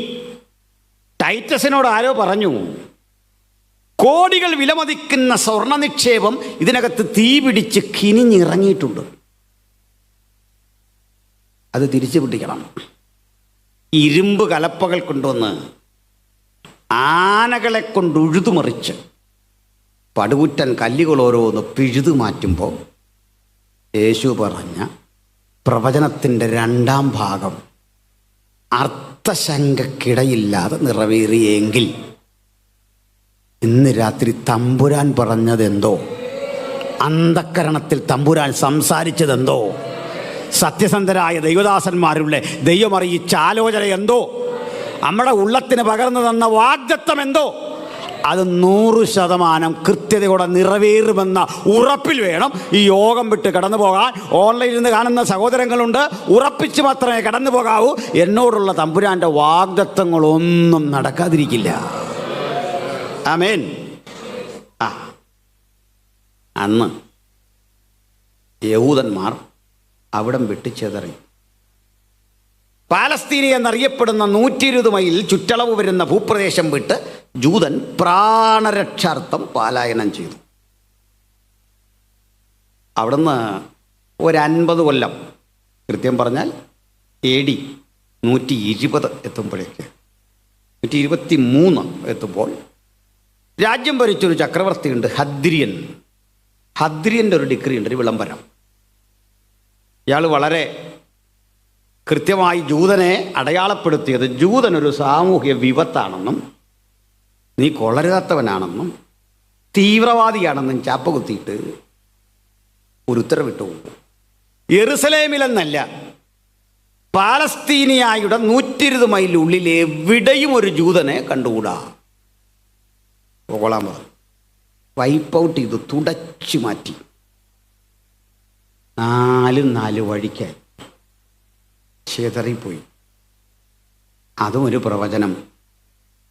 ഈ പുസ്തകത്തിലെ ദൈവവാഗ്ദത്തം വിട്ട് ദൂത് വിട്ട് നീ ഇടത്തോട്ടോ വലത്തോട്ടോ മാറിയാൽ നിന്റെ ദൈവമായ യഹോവ ഭൂതലത്തിലെവിടെയും നിന്നെ ചിതറിക്കും, തെറിപ്പിച്ചു വിട്ടു. ആ കിടപ്പ് ഏകദേശം 1900 പരം വർഷങ്ങൾ ജൂതൻ കിടന്നു. പക്ഷെ ജൂതനല്ലേ, അവർക്ക് ജീവിതത്തോടൊരു അഭിനിവേശമുണ്ട്, ഒരു ആത്മാർത്ഥത, അധ്വാനശീലന്മാരാ. തലകൊണ്ടും കൈകൊണ്ടും ഒക്കെ അധ്വാനിക്കും. അവരുടെ മറ്റൊരു സവിശേഷത, അവർ കുടിപാർക്കുന്ന ഇടത്ത് കഴിവതും ഒരു സംഘമായി പാർക്കും, ഒറ്റയ്ക്ക് നിൽക്കില്ല. സംഘബലത്തിൽ അവർ വിശ്വസിച്ചു, സഹോദര്യത്തിൽ വിശ്വസിച്ചു, പരസ്പര സഹായത്തിൽ അവർ വിശ്വസിച്ചു. അങ്ങനെ ജൂതന്മാർ വ്യാപാരം ചെയ്ത് സമ്പന്നരായി, അതിസമ്പന്നരായി. അതിസമ്പന്നരായി എന്ന് പറഞ്ഞാൽ പോരാ, ഏറ്റവും വേഗത്തിൽ പണമുണ്ടാക്കാനുള്ള വിദ്യകൾ അവർ കണ്ടുപിടിച്ചു. ഒറ്റ വാക്കിൽ പറഞ്ഞാൽ, ഈ പണം മുന്തിയ പലിശയ്ക്ക് കൊടുക്കുന്ന ഏർപ്പാട്, ഇത്രയും വളഞ്ഞു പറയേണ്ട ഈ ബ്ലേഡ്, ഇതൊക്കെ തുടങ്ങിയത് തന്നെ ജൂതന്മാരാണ്. നമുക്കറിയാം, 2000 ആണ്ടിൽ സാമ്പത്തിക ഞെരുക്കമുണ്ടായപ്പോൾ പൊളിഞ്ഞുപോയ കമ്പനികളുണ്ട്. മെറിൽ ലിഞ്ച്, ലീമാൻ ബ്രദേഴ്സ്, ഇതൊക്കെ പൊളിഞ്ഞുപോയി. നിക്ഷേപകരുടെ പണമൊക്കെ പോയി. അന്നും പിടിച്ചു നിന്ന സ്ഥാപനങ്ങളുണ്ട്. നിങ്ങൾ HDFC പോലെയോ ICIC പോലെയോ ഉള്ള ബാങ്കുകളെ നോക്കണം, മൾട്ടിനാഷണൽ കോർപ്പറേറ്റുകളെയൊക്കെ നോക്കണം. ഇതിൽ പ്രത്യക്ഷമായോ പരോക്ഷമായോ ഒരു ജൂതൻ്റെ ഇടപെടൽ കാണാം. എന്തിനാ? ഇപ്പോൾ ലൈവ് കണ്ടുകൊണ്ടിരിക്കുകയല്ലേ. ഇപ്പോഴത്തെ കാലത്തൊക്കെ നമ്മൾ എന്തെങ്കിലും പറഞ്ഞു പോയാൽ ക്രോസ് ചെക്ക് ചെയ്യുന്നൊരു കാലമാണ് അല്ലേ. അത് ചെയ്യുകയും വേണം, തെറ്റിപ്പോയാൽ തിരുത്തുകയും വേണം. കാരണം ഇന്ത്യ എന്തുകൊണ്ടാണ് ജൂതനെ ഇത്ര കണ്ട് അകമഴിഞ്ഞങ്ങ് സഹായിക്കുന്നത്? വെറുതെ ഒന്നുമല്ല, യുദ്ധായുധമൊന്നും അല്ലെന്ന്. കാരണം ഈ യുദ്ധം ചെയ്യാൻ ഒരു രാജ്യത്തിനും താല്പര്യമില്ല. നമ്മൾ ഉദ്ദേശിക്കുന്ന പോലെ അല്ല. അടിക്കിറങ്ങണം. മുമ്പ് പറഞ്ഞില്ല, എയ്യടാ തന്നെ ഇവിടെ ഒരു വെട്ടൽ. പിന്നെ പറയാമായിരുന്നു, എൻ്റെ ചെറുപ്പത്തിൽ വല്ല വാരിക്കണമായിരുന്നു. ഇതൊക്കെ പറയാനേ പറ്റുള്ളൂ. കാരണം ക്യാഷ് പോക്കാ. മനസ്സിലായില്ലേ? യുദ്ധത്തിലിറങ്ങിയാൽ രാജ്യം ദരിദ്രാവസ്ഥയിലെത്തും. നമ്മൾ ഉദ്ദേശിക്കുന്ന എളുപ്പമല്ലൊരു യുദ്ധം. ഇസ്രയേലിനും ഇറാനും ഇറാഖിനും ഇന്ത്യക്കും പാകിസ്ഥാനും ഒന്ന് യുദ്ധം ചെയ്യണമെന്ന് താല്പര്യമില്ല. പിന്നെ ഈ മിലിഷ്യ ഗ്രൂപ്പുകൾ ഇത്ര ഇടപെടൽ നടത്തിക്കഴിയുമ്പോൾ ഗത്യന്തരമില്ലാതെ ഇറങ്ങി വരുന്ന. ഇപ്പം ഇന്ത്യക്ക് യുദ്ധം ചെയ്യാൻ ആഗ്രഹമില്ല. ഇന്ത്യ വല്ല ഹോബിലായൊരു യുദ്ധം ചെയ്താൽ പാകിസ്ഥാൻ ബാക്കി കാണുമോ? ഇല്ല. എന്തിന്? ചൈനയോട് പിടിച്ചിരിക്കാനുള്ള ശേഷി ഇന്ത്യക്കുണ്ട്. അത് ചൈന കാണിച്ചു കൊടുത്തു. ഇന്ത്യ ഈ യുദ്ധം ചൈനയ്ക്ക് വേണ്ടി കാട്ടിക്കൊടുത്തു, നമ്മൾ ആരാണെന്നൊക്കെ കാണിച്ചു കൊടുത്തു. പക്ഷേ ഇസ്രയേലിനെ സഹായിച്ച ആയുധം മാത്രമല്ല, വേറെ ചില കാര്യമുണ്ട്.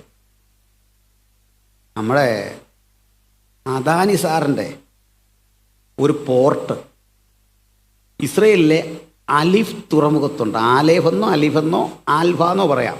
അറബിയിലാണ് ആലിഫ് എന്ന് പറയണം, അത് ഹീബ്രുവിലാണ് ആലേബ് എന്ന് പറയണം, ഒരു പോർട്ട്.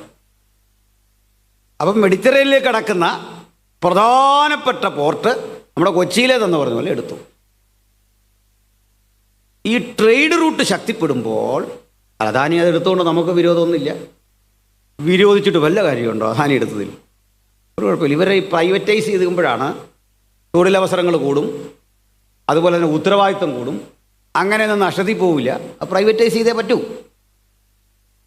അദാനിക്ക് ഇത്തരമൊരു വഴി തുറക്കുമ്പോൾ ഒരു കാര്യം കൂടി, നമ്മൾ വൻതോതിൽ റഷ്യയിൽ നിന്ന് എണ്ണ വാങ്ങുക, അസംസ്കൃത എണ്ണ വാങ്ങി ഇന്ത്യയിൽ കൊണ്ടുവന്ന് സംസ്കരിച്ച് ഓയിലുണ്ടാക്കി ഈ യൂറോപ്പിലേക്ക് വിൽക്കുക. അദാനി അംബാനിയാണ് ഇതും ചെയ്യുന്നത്. അപ്പോൾ ഇത് ചെയ്യുമ്പോൾ ഇന്ത്യയിൽ അതിനുള്ള സാധ്യത എന്താണെന്ന് അറിയണ്ടേ? ലേബർ ഫീസൊക്കെ കുറവാണ്, ഇതിൻ്റെ എക്സ്പെൻസ് കുറവാണ്. ഇപ്പോൾ ഇവിടെ അസംസ്കൃത എണ്ണ കൊണ്ടുവന്ന് സംസ്കരിച്ച് ശുദ്ധിയാക്കി ഇതുവഴി അങ്ങോട്ട് കടത്തുക. ഈ ചാനൽ കറക്റ്റാവും. ഈ കടലിൻ്റെ ആധിപത്യം നമ്മളിൽ കിട്ടും. കടലിൻ്റെ ആധിപത്യത്തെപ്പറ്റി ഇന്ത്യക്കാർക്ക് നല്ല ബോധ്യമായിരുന്നു. പണ്ട് മരിച്ചുപോയ കുഞ്ഞാലി മരക്കാർ എന്നൊരു കഥാപാത്രത്തെ കേട്ടിട്ടുണ്ട് പഴശ്ശിന് മറ്റേ പോർച്ചുഗീസുകാർ വരുമ്പോൾ. കുഞ്ഞാലി മരക്കാർ ആരാന്നറിയണ്ടേ? വലിയൊരു നാവികനായിരുന്നു. അയാൾക്ക് ലങ്ക മുതൽ മുംബൈ വരെയുള്ള കടൽ, അതിലെ തിരമാലകൾ ചലിച്ചാൽ കൃത്യം അറിയാമെന്ന് പറഞ്ഞാൽ അത്തരത്തിൽ കടലിൻ്റെ ഗതി അറിയാവുന്ന ആളായിരുന്നു. ഇതുപോലെ അദാനിമാർക്ക് അംബാനിമാർക്കും ഈ റൂട്ട് കറക്റ്റ് ആകുമ്പോൾ അതിന് ഇന്ത്യക്കും ഗുണമുണ്ട്. ഇത്തരം ലക്ഷ്യങ്ങൾ മുൻനിർത്തിയാണ് ചെയ്ത് നിൽക്കുന്നത്. അപ്പോൾ ഈ അദാനിക്ക് ഫ്രീ ആയിട്ടാണോ ഈ ഇസ്രയേൽ ഇവിടം കൊടുത്തേക്കുന്നത്? അല്ല, അവൻ അതിലും വലിയ ലക്ഷ്യമുണ്ട്. ഇന്ത്യയെ പിണക്കാതിരുന്നുള്ള ഗുണം. ഇപ്പോൾ ലോകത്ത് വിവരമുള്ളൊരു രാജ്യവും ഇന്ത്യയെ പിണക്കിക്കൂടാ. എന്താ പിണക്കാൻ പാടില്ലെന്ന് പറയുന്നത്? ഇന്ത്യ അടിക്കുമെന്ന് ഓർത്താണ്? അല്ല, ഇതല്ലൊരു മാർക്കറ്റാണ്. അമേരിക്കയിൽ 10 കമ്പ്യൂട്ടർ വിൽക്കുന്ന സ്ഥാനത്തെ ഇന്ത്യയിൽ 1000 എണ്ണം വിൽക്കാം. ഇതാ മാർക്കറ്റ്. ആളിന് ആവശ്യമുണ്ടെന്ന് ഈ സാധനം. മൊബൈൽ എങ്ങനെയാന്ന്. അപ്പോൾ ഉപഭോക്താക്കൾ കൂടുതലുള്ള ഈ നാടിനെ പിണക്കാൻ പാടില്ല സമ്പന്ന രാജ്യങ്ങൾ. അത് ഇസ്രയേലിന് കറക്റ്റ് അറിയാം, തിരിച്ച് ഇന്ത്യക്കും അറിയാം അവരെ കൊണ്ടുള്ള ഗുണം, എൻ്റെ വ്യാവസായികമായ ഗുണം. എന്തിനിത്രയും പറഞ്ഞു? അന്നേ ചിതറിപ്പോയ ജൂതൻ ഓരോ സ്ഥലങ്ങളിൽ ചെന്ന് പണമുണ്ടാക്കി സമ്പന്നനായി. അതും മിക്കപ്പോഴും കൊള്ളപ്പലിശ. അതുകൊണ്ട് ഒരു കാലത്ത് ഈ ജൂതൻ എന്ന് പറഞ്ഞാലേ കൊള്ളപ്പലിശക്കാരൻ എന്നൊരു ധാരണ വന്നു. നിങ്ങൾ പഠിച്ചിട്ടുണ്ട് മർച്ചൻ്റ് ഓഫ് വെനീസ്, വെനീസിലെ വ്യാപാരി. അതിൽ ഷൈലോക്ക് എന്ന് പറയുന്നൊരു കൊള്ളപ്പലിശക്കാരനുണ്ട്. ആൾ ജൂതനാണ്. അന്നിറങ്ങുന്ന കഥകളിലല്ല ജൂതനെ ഇങ്ങനെ കൊള്ളപ്പലിശയുടെ പ്രതീകമായിട്ട് രേഖപ്പെടുത്തുമായിരുന്നു. സമ്പത്ത് ആർജിച്ചു. പക്ഷെ പ്രശ്നം, ഇത്രയൊക്കെ സമ്പത്തുണ്ടെങ്കിലും, സമ്പത്തുള്ളവനോടൊരു ബഹുമാനവും ആദരവും ഒക്കെ ഉണ്ടെങ്കിലും ചില രാജ്യങ്ങൾ ഇത്തരം ആളുകളെ മോശമായി ട്രീറ്റ് ചെയ്തു. അതൊരു വിവരക്കേടാണ്. നമ്മുടെ നാട്ടിലൊക്കെ ആ മാറ്റം വരുന്നതേ ഉള്ളൂ. ഉദാഹരണം പറഞ്ഞാൽ, നമ്മുടെ നാട്ടിൽ ഈ ഇരവിപ്പേരൊരു സിറ്റിയിൽ ഒരു സഹോദരി ഒരു കടയെന്ന് പറഞ്ഞു. അവർ കാറിൽ രാവിലെ വന്നിറങ്ങുന്നു, സാധനങ്ങളെല്ലാം കൊണ്ടിറക്കുന്നു. നാട്ടുകാരൻ കാണുന്ന ഇവരെന്തോ ഗുരുതര തെറ്റ് ചെയ്യുന്നൊരു സ്ത്രീയായിട്ടാണ്. എന്നിട്ട് ജനൽ വഴി അവർ പോകുമ്പോൾ പറയാം, രാവിലെ പോയിട്ടുണ്ട് കേട്ടോ. എന്തോ ഒരു അത്യാവശ്യം, മലയാളിയുടെ ഒരു തലതിരിഞ്ഞ ബോധം. രാവിലെ പോയി അവർ മക്കളെ വളർത്താൻ പോയതാ, കൊച്ചിൻ്റെ ഫീസ് അടയ്ക്കണം അവർക്ക്. അവർ ജോലിക്ക് പോയതാ. മലയാളിക്ക് അത് മാറി വരുന്നുണ്ട്. പലയിടത്തുമൊക്കെ പോയി ഈ കാഴ്ചകളൊക്കെ കണ്ട് അത് മാറി വരിക. ഒരുത്തനൊരു നല്ല കാറിലേ പോവാ, അമേരിക്കൻ പണമാ ഇട്ട് തകർക്കുക. നമുക്കിഷ്ടം ആരെയാണെന്നറിയോ? ഈ കാശെല്ലാം ഒതുക്കി വെച്ചിട്ട് കൊച്ചുകൊണ്ട് കൊടുത്ത് ഇതിലേ വരുന്ന ആളെ കണ്ട് പറയും, സാറ് വളരെ സിമ്പിളാണ്, അച്ഛൻ പണ്ടേ സിമ്പിളാണ്. ഇയാളെ കൊണ്ട് ആർക്ക് എന്തോ നേട്ടമുണ്ട്. മനസ്സിലായില്ല? പിടിയിട്ടില്ല. മറ്റവൻ കാശ് ചിലവാക്കി, അവൻ പല കാര്യങ്ങൾ ചെയ്തപ്പോൾ അവൻ നിമിത്തം എത്ര ചാക്ക് സിമെൻറ്റ് വിറ്റെന്ന്, എത്ര പിള്ളേർക്ക് പണിയായെന്ന് ഒരു വണ്ടി കൂടെ അവൻ എടുത്തപ്പോൾ. ഈ ബോധം നമുക്കൊക്കെ ആയി വരുന്നേ ഉള്ളൂ. ശരിയാണോ? ഈ കാശെല്ലാം എങ്ങാണ്ട് കൊണ്ടിട്ടേച്ച് ഇത് ആർക്ക് കൊടുത്തു എന്നറിയാത്ത ഓർമ്മശക്തി പോലും ഇല്ലാതെ മരിച്ച അപ്പച്ചനോടാ നമുക്കിപ്പോഴും ബഹുമാനം. സിമ്പിളായിരുന്നു. ഓട്ടം മേടിച്ചവനോട്, വീട് വെച്ചവനോട്, വണ്ടി മേടിച്ചവനോട് നമുക്ക് ഏതാണ്ടൊരു അവജ്ഞ. അവൻ ഈ വണ്ടിയൊക്കെ മേടിച്ചുകൊണ്ട് ആ നികുതിപ്പണം കറങ്ങിത്തിരിഞ്ഞ് ഈ റോഡുമൊക്കെ ഇപ്പോഴും നമുക്ക് റോഡെന്നൊക്കെ ഒരു ബോധമായി തുടങ്ങി. പണ്ട് ഹൈവേ എന്നൊക്കെ പറഞ്ഞാൽ കുമ്മായം കലക്കി ഒരു വര ഉള്ള റോഡിൻ്റെ നടുക്ക് കൂടെ. ഇതിനാ നമ്മൾ ഹൈവേ എന്ന് പറഞ്ഞിരുന്നത്. ഹൈവേ ഒക്കെ കണ്ടപ്പോൾ ആളുകൾക്ക് മനസ്സിലായി ഈ മന്ത്രിമാരൊക്കെ വിദേശത്ത് പോട്ടെ, അതിന് പ്രാർത്ഥിക്കണം. നിങ്ങളൊരു മന്ത്രി 50 തവണ പോയി അവന് പോയിട്ട് വരട്ടെ, ഇതൊക്കെ കണ്ടേച്ച് വരട്ടെ, ഹൈവേ എന്താ, ഈ സംഭവങ്ങളാണ് അല്ലേ, അതൊക്കെ കണ്ടിട്ട് വരട്ടെ, ഇതാ കാര്യം. അപ്പം ജൂതൻ ഇങ്ങനെ പോയപ്പോൾ ജൂതനോടൊരു വെറുപ്പ്. നീ ഞങ്ങളുടെ നാട്ടിൽ വന്ന് ഞങ്ങളോട് പണം പലിശയ്ക്ക് മേടിച്ചിട്ട് വലിയ പുള്ളിയല്ലേ. ഈ ഒരു പ്രാദേശിക വികാരം വർദ്ധിച്ച് ഇവനോട് വെറുപ്പ് കൂടി. ഈ വെറുപ്പ് ക്രമേണ വർദ്ധിച്ച് ഹിറ്റ്ലർ ജർമ്മനിയിൽ, മുസോളിനി ഇറ്റലിയിൽ, ചക്രവർത്തിമാർ റഷ്യയിൽ, മിക്കവാറും ലോകത്തിലെ രാജ്യങ്ങൾ ജൂതനെ പീഡിപ്പിച്ചു. പീഡ അതിൻ്റെ കാഠിന്യത്തിലേക്ക് എത്തിയത് ഘട്ടം ഘട്ടമായിട്ടാണ്. ആദ്യമൊക്കെ മാനസിക പീഡ, അങ്ങനെയാ ഒടുക്കം. അതിൽ ചില കാര്യങ്ങൾ ഞാനൊന്ന് പറയാം. സ്കൂളിൽ പഠിക്കുന്നൊരു ജൂതക്കുട്ടി പഠിച്ചെടുത്ത് മാർക്ക് കൂടുതൽ വാങ്ങിയാലും കലാലയങ്ങളിൽ, ജർമ്മൻ കലാലയങ്ങളിൽ പറയാൻ തുടങ്ങി, നീ നേരായ വഴിക്ക് നേടിയ വിജയം അല്ലിത്, നിന്റെ ജനുസയെ കള്ളം പറയുന്ന കാരണം നീ ജൂതനാ, നീ യേശുവിനെ ക്രൂശിച്ച പാർട്ടിയാ, നിന്നെ വിശ്വസിക്കാൻ കൊള്ളില്ല. അതുകൊണ്ട് ഈ കുട്ടിയെ അവഹേളിക്കും. ഈ ജൂതൻ്റെ ബുദ്ധി എന്താണെന്നൊന്നും തിരിച്ചറിയാനുള്ള ബുദ്ധി ഇവന് കിട്ടിയില്ല. അവൻ എങ്ങനെ ധനികനായാലും പറയും നീ കൊള്ളപ്പലിശ മേടിച്ചതാ. ആക്ഷേപം ഒരു വശത്ത്, ജൂതനെ കണ്ടു കഴിഞ്ഞാൽ വെറുപ്പൊരു വശത്ത്. കടകമ്പോളങ്ങളിൽ ചെന്നാൽ ജൂതന് നാട്ടുകാരുടെ പ്രയോറിറ്റി ഇല്ല. ഒരു വാഹനത്തിൽ യാത്ര ചെയ്താൽ തദ്ദേശീയരായ അവസാനത്തെ ആളും ഇരുന്നുവെന്ന് ഉറപ്പുവരുത്തിയാലേ ജൂതന് ആ വണ്ടിയിൽ യാത്ര ചെയ്യാൻ പറ്റും. അത് ഇരട്ടി പൈസ കൊടുക്കണം. ചോദിച്ചാൽ പറയും ബിക്കോസ് യു ആർ എ ജൂ. ഇതേ പണി നമ്മുടെ നാട്ടിൽ ഈ ഭായിമാരോട് ചെയ്യുന്നവരുണ്ടല്ലേ, അവന് വേറൊരു വില. നമ്മൾ ഒക്കെ പരാതിപ്പെടണം, അങ്ങനെയൊന്നും പാടില്ല. അവരൊക്കെ ഇവിടെ ഇട്ടിട്ട് പോയാൽ നമ്മുടെ കാര്യവും ഗതികേടാണ് അല്ലേ. വന്നവരോട് കാണിക്കേണ്ട ഒരു ആദരവുണ്ട്. അവൻ്റെ അവകാശം, ആദരവ് പോട്ടെ, അവൻ്റെ അവകാശമുണ്ട്. അത് നമുക്കുള്ള വില അവനോട് മേടിക്കാവുള്ളൂ. അവനും പണിയെടുത്തിട്ടാണ് ഉണ്ടാവുന്നത്. എന്താ അവനോട് ഉള്ളു വാങ്ങണമെന്ന ബോധം, അത് തെറ്റാണ്. അപ്പോൾ ചുരുക്കി പറഞ്ഞാൽ ഇങ്ങനെയുള്ള പ്രവണതകൾ വർദ്ധിച്ച് അടുത്ത ഘട്ടം കഴിഞ്ഞു. അടുത്ത ഘട്ടമാകുമ്പോഴേക്കും ജൂതന്മാർ ശാരീരിക പീഡയ്ക്ക് വിധേയരായി. ഹിറ്റ്ലർ അതിക്രൂരമായി പീഡിപ്പിച്ചു. ഹിറ്റ്ലർ കൊന്നത്, ആ രീതികൾക്ക് മുമ്പേ ജൂതന് ചില മാറ്റങ്ങളൊക്കെ ഉണ്ടായി. ഹിറ്റ്ലർ കൊന്ന രീതികളൊന്നും ഒരു പൊതുജന സമക്ഷം പ്രസംഗിച്ചുകൂടാ, അത്ര ഭീകരാവസ്ഥയിൽ. എങ്കിലും സമയപരിധി കൊണ്ട് 1-2 കാര്യങ്ങൾ മാത്രം ഞാനൊന്ന് പറഞ്ഞുവിടാം. ജൂതന്മാരെ തിരഞ്ഞു പിടിച്ച് ഉന്മൂലനം ചെയ്യാൻ ഈ ഹിറ്റ്ലർ കണ്ടുപിടിച്ച ചില വഴികളുണ്ടായിരുന്നു. ഒരു തീവണ്ടിയുടെ കമ്പാർട്ട്മെൻറ്റിനുള്ളിൽ, ഇന്ത്യയിൽ പണ്ട് വാഗൺ ട്രാജഡി അതിൻ്റെ തന്നെ മറ്റൊരാവർത്തനം, ഇത്തരം കമ്പാർട്ട്മെൻറ്റിലേക്ക് 100 കണക്കിന് ജൂതന്മാരെ കുത്തി തിരികെ കയറ്റുക. ഈ തീവണ്ടി ഓടിക്കൊണ്ടിരിക്കുന്ന തീവണ്ടി ഡീസൽ എഞ്ചിനാ. ആ ഡീസൽ എഞ്ചിൻ നിന്ന് പുറത്തേക്ക് ബഹിർഗമിക്കുന്ന കാർബൺ മോണോക്സൈഡ് വാതകമുണ്ടല്ലോ, ഇത് യു ആകൃതിയിലുള്ളൊരു പൈപ്പിലൂടെ തിരിച്ച് ഇതിനകത്ത് കയറ്റുക. ഇത് ശ്വസിച്ചു മരിക്കണം. ഇങ്ങനത്തെ പീഡ. ഇനി മറ്റൊന്ന്, ഇത്തരം വലിയ ബിൽഡിങ്ങിൽ തിയേറ്ററുകളാണ്. 1000 പേരെ ഇരിക്കാവുന്ന ഇടത്തേക്ക് 10, 3000, 4000, 5000 പേരെയൊക്കെ തിക്കിഞ്ഞെരുക്കിയിരുത്തും.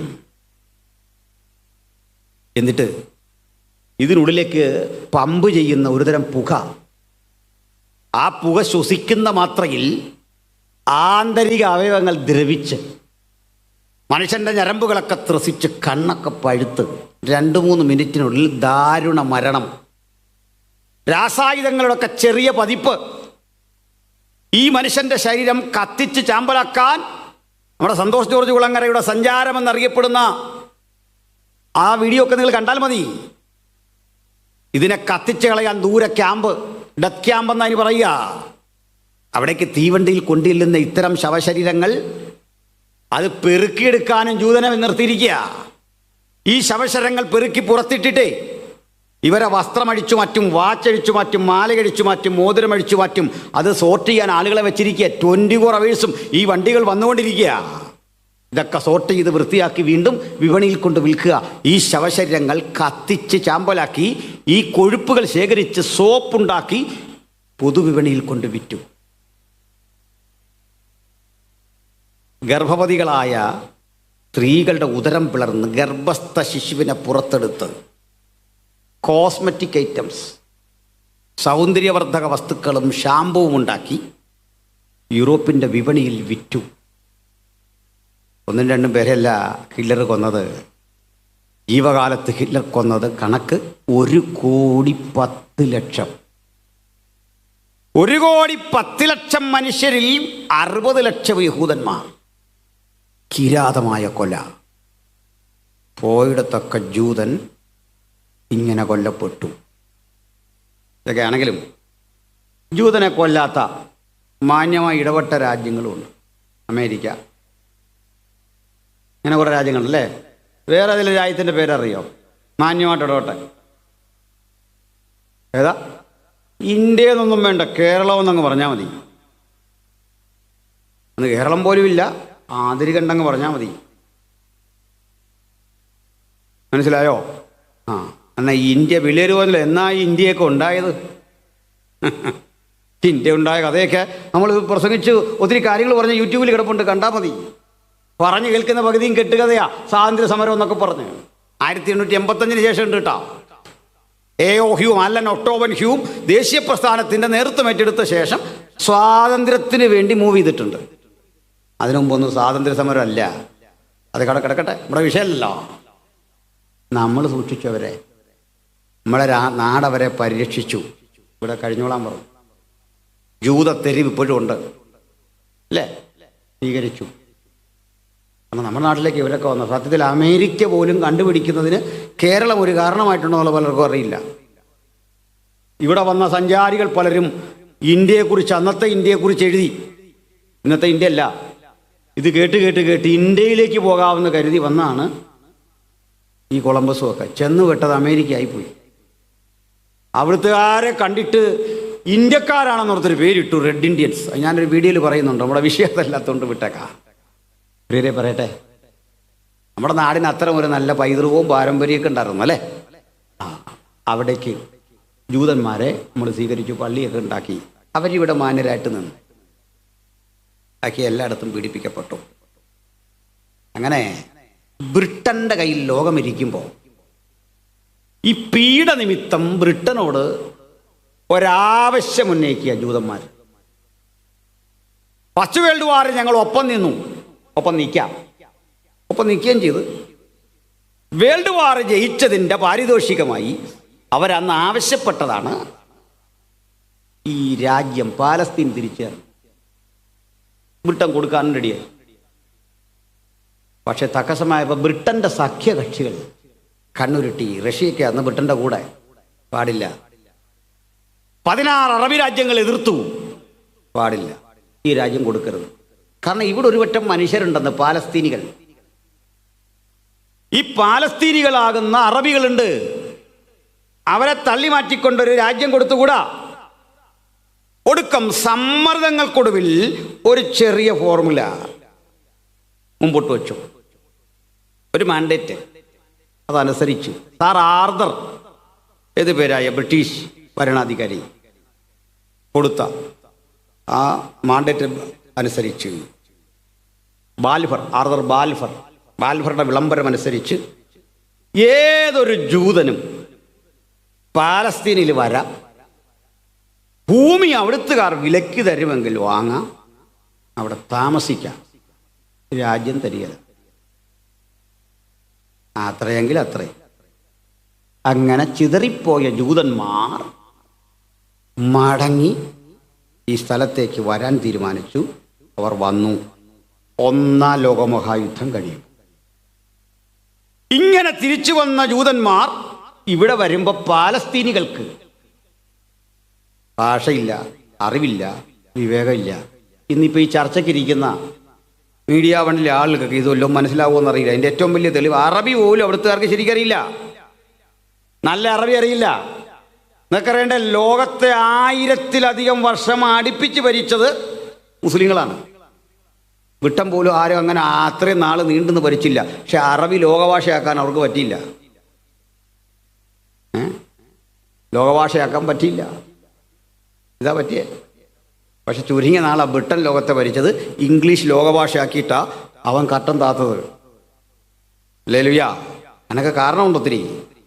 അപ്പോൾ ഞാൻ പറഞ്ഞത് നീട്ടുന്നില്ല. തിരിച്ചു വരാൻ അവസരം കിട്ടി.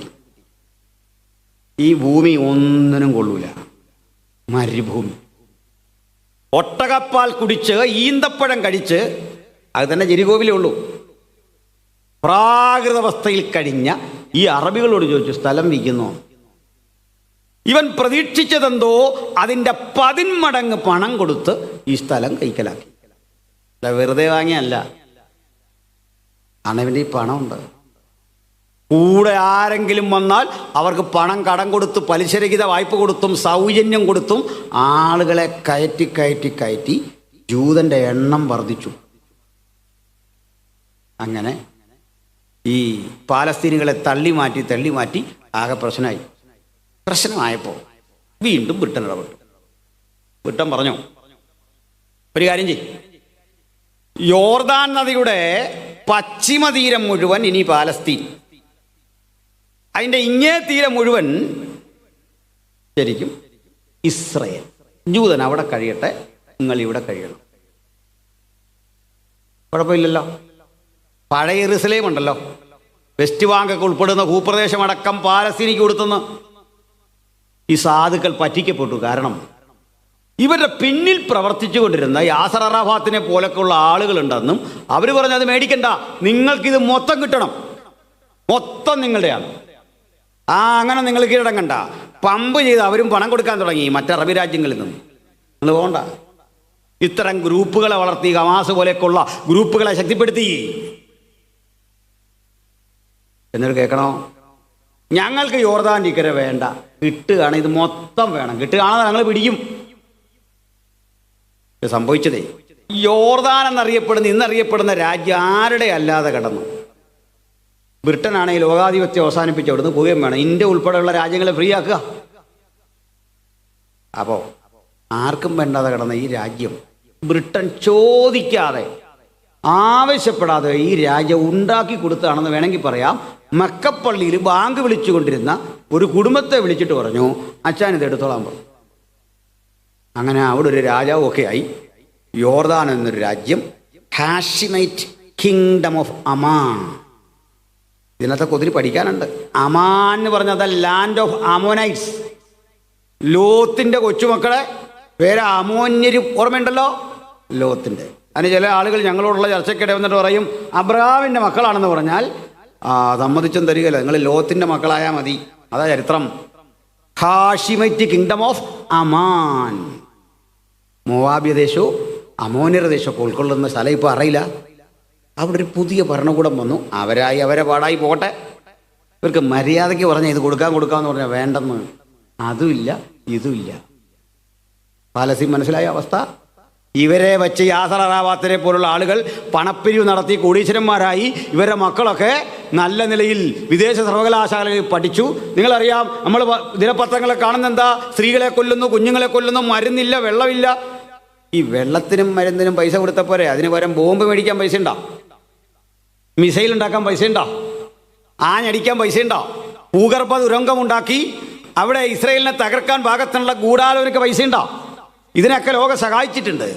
അപ്പോഴാണ് നമ്മൾ മനസ്സിലാക്കേണ്ടത്, ഇസ്രയേൽ അനുഭവിക്കുന്ന ദുരിതങ്ങളൊന്നും ലോകത്ത് ഒരു മാധ്യമം പുറത്തോട്ട് കൊണ്ടുവരുന്നില്ല. അതിനൊക്കെ കണക്കും കാര്യമുണ്ട്. അങ്ങനെ അവർ തിരിച്ചു പോകും. ഒടുക്കം സെക്കൻഡ് വേൾഡ് വാർ കഴിയുമ്പോൾ ഇന്ത്യ അടക്കമുള്ള രാജ്യങ്ങളിൽ നിന്ന് ബ്രിട്ടൻ പോയി. 47 നമ്മൾ 48 മെയ് 14 അവിടെ അതുവരെ അധിവസിച്ചിരുന്ന യഹൂദന്മാർ പറഞ്ഞു, ഞങ്ങൾ ഇന്നു മുതൽ സ്വതന്ത്രവും പരമാധികാരവുമുള്ള ഒരു രാജ്യമാണ്. പക്ഷേ ആദ്യം അമേരിക്ക അംഗീകരിച്ചു, റഷ്യ അംഗീകരിച്ചില്ല. ചാച്ചാ നെഹ്റു ആണെന്ന് ഇന്ത്യയുടെ പ്രധാനമന്ത്രി. നമ്മൾ പറഞ്ഞു ഞങ്ങളും അംഗീകരിച്ചു. അപൂർവ രാജ്യങ്ങളെ അംഗീകരിച്ചുള്ളൂ. ബ്രിട്ടനുമൊക്കെ അംഗീകരിച്ചു. അറബ് രാജ്യങ്ങളെല്ലാം എതിർത്തു. സ്വതന്ത്ര പരമാധികാര രാജ്യം പ്രഖ്യാപിച്ച് മണിക്കൂറുകൾ പിന്നിടുമ്പോഴേക്കും മിഡിൽ ഈസ്റ്റിലെ കരുത്തന്മാർ ഒത്തുകൂടി യുദ്ധം ചെയ്യാൻ വന്നു. ആ യുദ്ധം ഇസ്രയേൽ വലിച്ചു നീട്ടി. പിന്നെ ഈ യുദ്ധങ്ങൾ അനവധി നടന്നു. ആ യുദ്ധങ്ങൾക്ക് ശേഷം യുദ്ധത്തിൻ്റെ വിജയം എന്ന് പറഞ്ഞാൽ എന്താ? യുദ്ധത്തിലെ വിജയം മറ്റൊന്നാണ്. യുദ്ധം ആരാ വിജയിച്ചതെന്നൊക്കെ നമ്മൾ ചോദിച്ചാൽ അവസാനം ഈ ഭൂമി അളന്ന് നോക്കിയാൽ അറിയാം തർക്കത്തിൽ ആരാ ജയിച്ചതെന്ന്. ഓരോ ഘട്ടം കഴിയുന്തോറുമേ ഇസ്രയേൽ അതിര് വിസ്തൃതമാക്കി അവരുടെ ഭാഷയിൽ പറഞ്ഞാൽ അളവുനൂലെനിക്ക് മനോഹര ദേശത്ത് വീണു, എനിക്ക് നല്ലൊരു അവകാശം ലഭിച്ചു. ആ രാജ്യം ഇങ്ങനെ കയറി ഇങ്ങ് വന്നു. കിട്ടാതെ പോയ വെസ്റ്റ് ബാങ്ക് തിരിച്ചു പിടിച്ചു. പഴയ യെരുശലേം ദേവാലയം ഇരുന്ന സ്ഥലം പിടിച്ചെടുത്തു. അനുബന്ധ ഇടങ്ങളൊക്കെ പിടിച്ചെടുത്തു. എന്തിനാ ഇത്രയും പറഞ്ഞെന്നറിയണ്ടേ?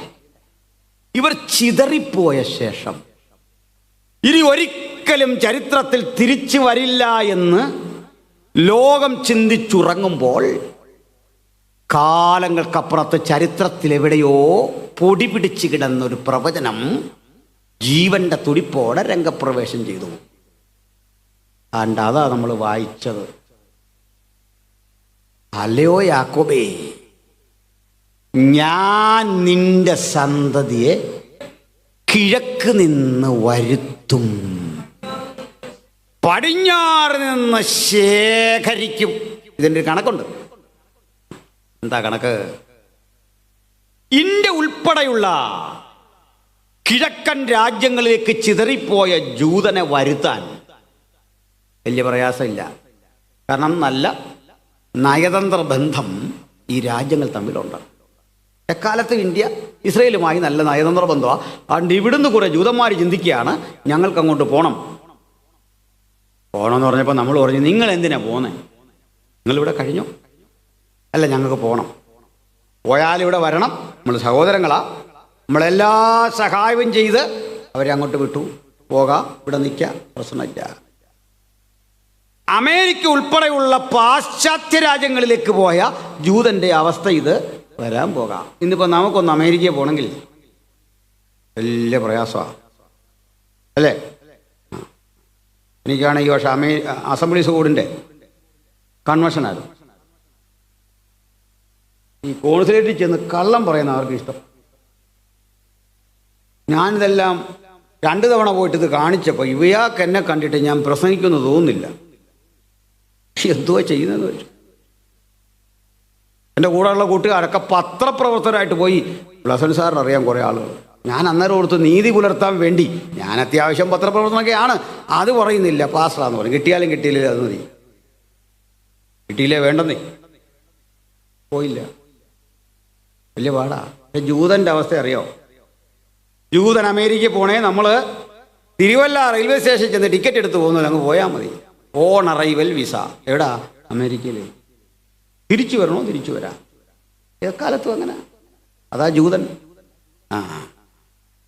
ഒരു കാലത്ത് അവനെ അവഹേളിച്ച് ലോകം മുഴുവൻ. പക്ഷേ അവൻ്റെ പാസ്പോർട്ടിൻ്റെ വാല്യൂ എത്ര വലുതാണ്. ഇത്രയും പവറുള്ള പാസ്പോർട്ടാണ്. ഇനി മിക്ക രാജ്യങ്ങളിൽ നിന്ന് അങ്ങോട്ട് എല്ലാം വലിയ ട്രംപ് ചുമ്മാ പറയുന്നതല്ല, നമ്മളൊക്കെ അത്യാവശ്യം ശല്യം ചെയ്യുന്നുണ്ട്. അവിടുത്തെ ആ സന്തുലിതാവസ്ഥയെല്ലാം തകർത്ത് സാമാന്യ മര്യാദ മുഴുവൻ ലംഘിച്ച് ചുമ്മാ ബഹളവും വെച്ച് ഒക്കെ പോയി. എല്ലാം മലയാളിയുടെ മാത്രമല്ല കാര്യം. മലയാളി ഡീസൻ്റാണ്. കാരണം മലയാളിക്ക് മാത്രമുള്ള പ്രത്യേകത ലോകത്തെവിടെ പോയാലും എല്ലാ നിയമവും കൃത്യം പാലിക്കും, സ്വന്തം നാട്ടിൽ പാലിക്കുകയല്ല. നേരത്തെ ജോലിക്ക് പോകും. ഇത്രയും പഞ്ച്വാലിറ്റിയുള്ള സമൂഹം ഇല്ല പ്രിയപ്പെട്ടവരെ, അഭിമാനിക്കണം അതിൽ. അവർ പറയുന്നതെല്ലാം കേൾക്കും, വിനീത വിധേയരായിട്ട് നിൽക്കും, അംഗീകരിക്കും. നാട്ടിൽ വന്നാൽ രക്ഷയില്ല. ഇതൊന്നും പാലിക്കുകയില്ല. പോട്ടെ, നമുക്കുള്ള എല്ലാം കിറുകളാ അതല്ലേ. അപ്പോൾ ജൂതൻ ഇങ്ങനെ ചെതറിപ്പോയ അമേരിക്ക എന്ന് വരാൻ, ഇന്ത്യ ഉൾപ്പെടെയുള്ള കിഴക്കൻ രാജ്യങ്ങളിൽ നിന്ന് വരാൻ എളുപ്പമാണ്. അപ്പോൾ ദൈവാത്മാവിൻ്റെ ഭാഷ മൃദുവായി. ഞാൻ നിന്റെ സന്തതിയെ കിഴക്ക് നിന്ന് വരുത്തും, പടിഞ്ഞാറുന്ന് ശേഖരിക്കും. എന്നാലേ വടക്കതല്ല സ്ഥിതി. വടക്കേ അറ്റത്തുള്ള രാഷ്ട്രം ജർമ്മനി അടക്കം ഉള്ള യൂറോപ്യൻ രാജ്യങ്ങൾ, റഷ്യ അടക്കമുള്ള രാജ്യങ്ങളിൽ പോയാൽ അങ്ങനെ അവർ വിടുകയില്ല. അറബി രാജ്യങ്ങളും വിടുകയില്ല. വിടാത്ത എന്താ? സ്നേഹം കൊണ്ടല്ല, അംഗസംഖ്യ വർദ്ധിച്ച പ്രശ്നമാണ്. പാലസ്തീനെ സഹായിക്കുന്നതിൻ്റെ ഭാഗമായിട്ട് വിടത്തില്ല. ഇവിടെ കിടന്ന് നീ തീർന്നു. ദിമ്മിറ്റ്യൂഡ് ഒത്തിരി ഉണ്ട് പറയാൻ അതേപ്പറ്റിയൊക്കെ. ദൈവാത്മാവിൻ്റെ ഭാഷ കനത്തു. ഞാൻ വടക്കിനോട് പറയും തരിക. ഭാഷാപരമായ മൂഡ് മാറിയതുണ്ടാ. ഇനി തെക്ക് ഈജിപ്റ്റ് അടക്കമുള്ള തെക്കൻ രാജ്യങ്ങളും ജൂതനെ വിടൂല. കാരണം പെട്രോൾ ഡോളർ, എണ്ണയുടെ രാഷ്ട്രീയം, ഒത്തിരി ഘടകങ്ങളുണ്ട്. പാലസ്തീനുള്ള താല്പര്യം. ദൈവാത്മാവിൻ്റെ ഭാഷ അല്പം കൂടെ കട്ടിയായിട്ട് പറയുക. ഞാൻ തെക്കിനോട് പറയും നോ, അരുത്, തടുത്തു വെക്കരുത്. ഇങ്ങനെ ഇടപെടുന്ന ഒരു ദൈവം ചരിത്രത്തിൽ നമുക്കായി ജീവിക്കുന്നെങ്കിൽ തെക്കും വടക്കും പടിഞ്ഞാറും കിഴക്കു നിന്നും ശേഖരിച്ച് ഒരു രാഷ്ട്രം സംജാതമാക്കി ആ രാഷ്ട്രം ഇന്നും കാത്തിരിക്കുന്നു ഒരു രാജാവ് നീതിയോടെ വാഴാൻ. അത് നമ്മെ വിളിച്ചറിയിക്കുന്ന യാഥാർത്ഥ്യം.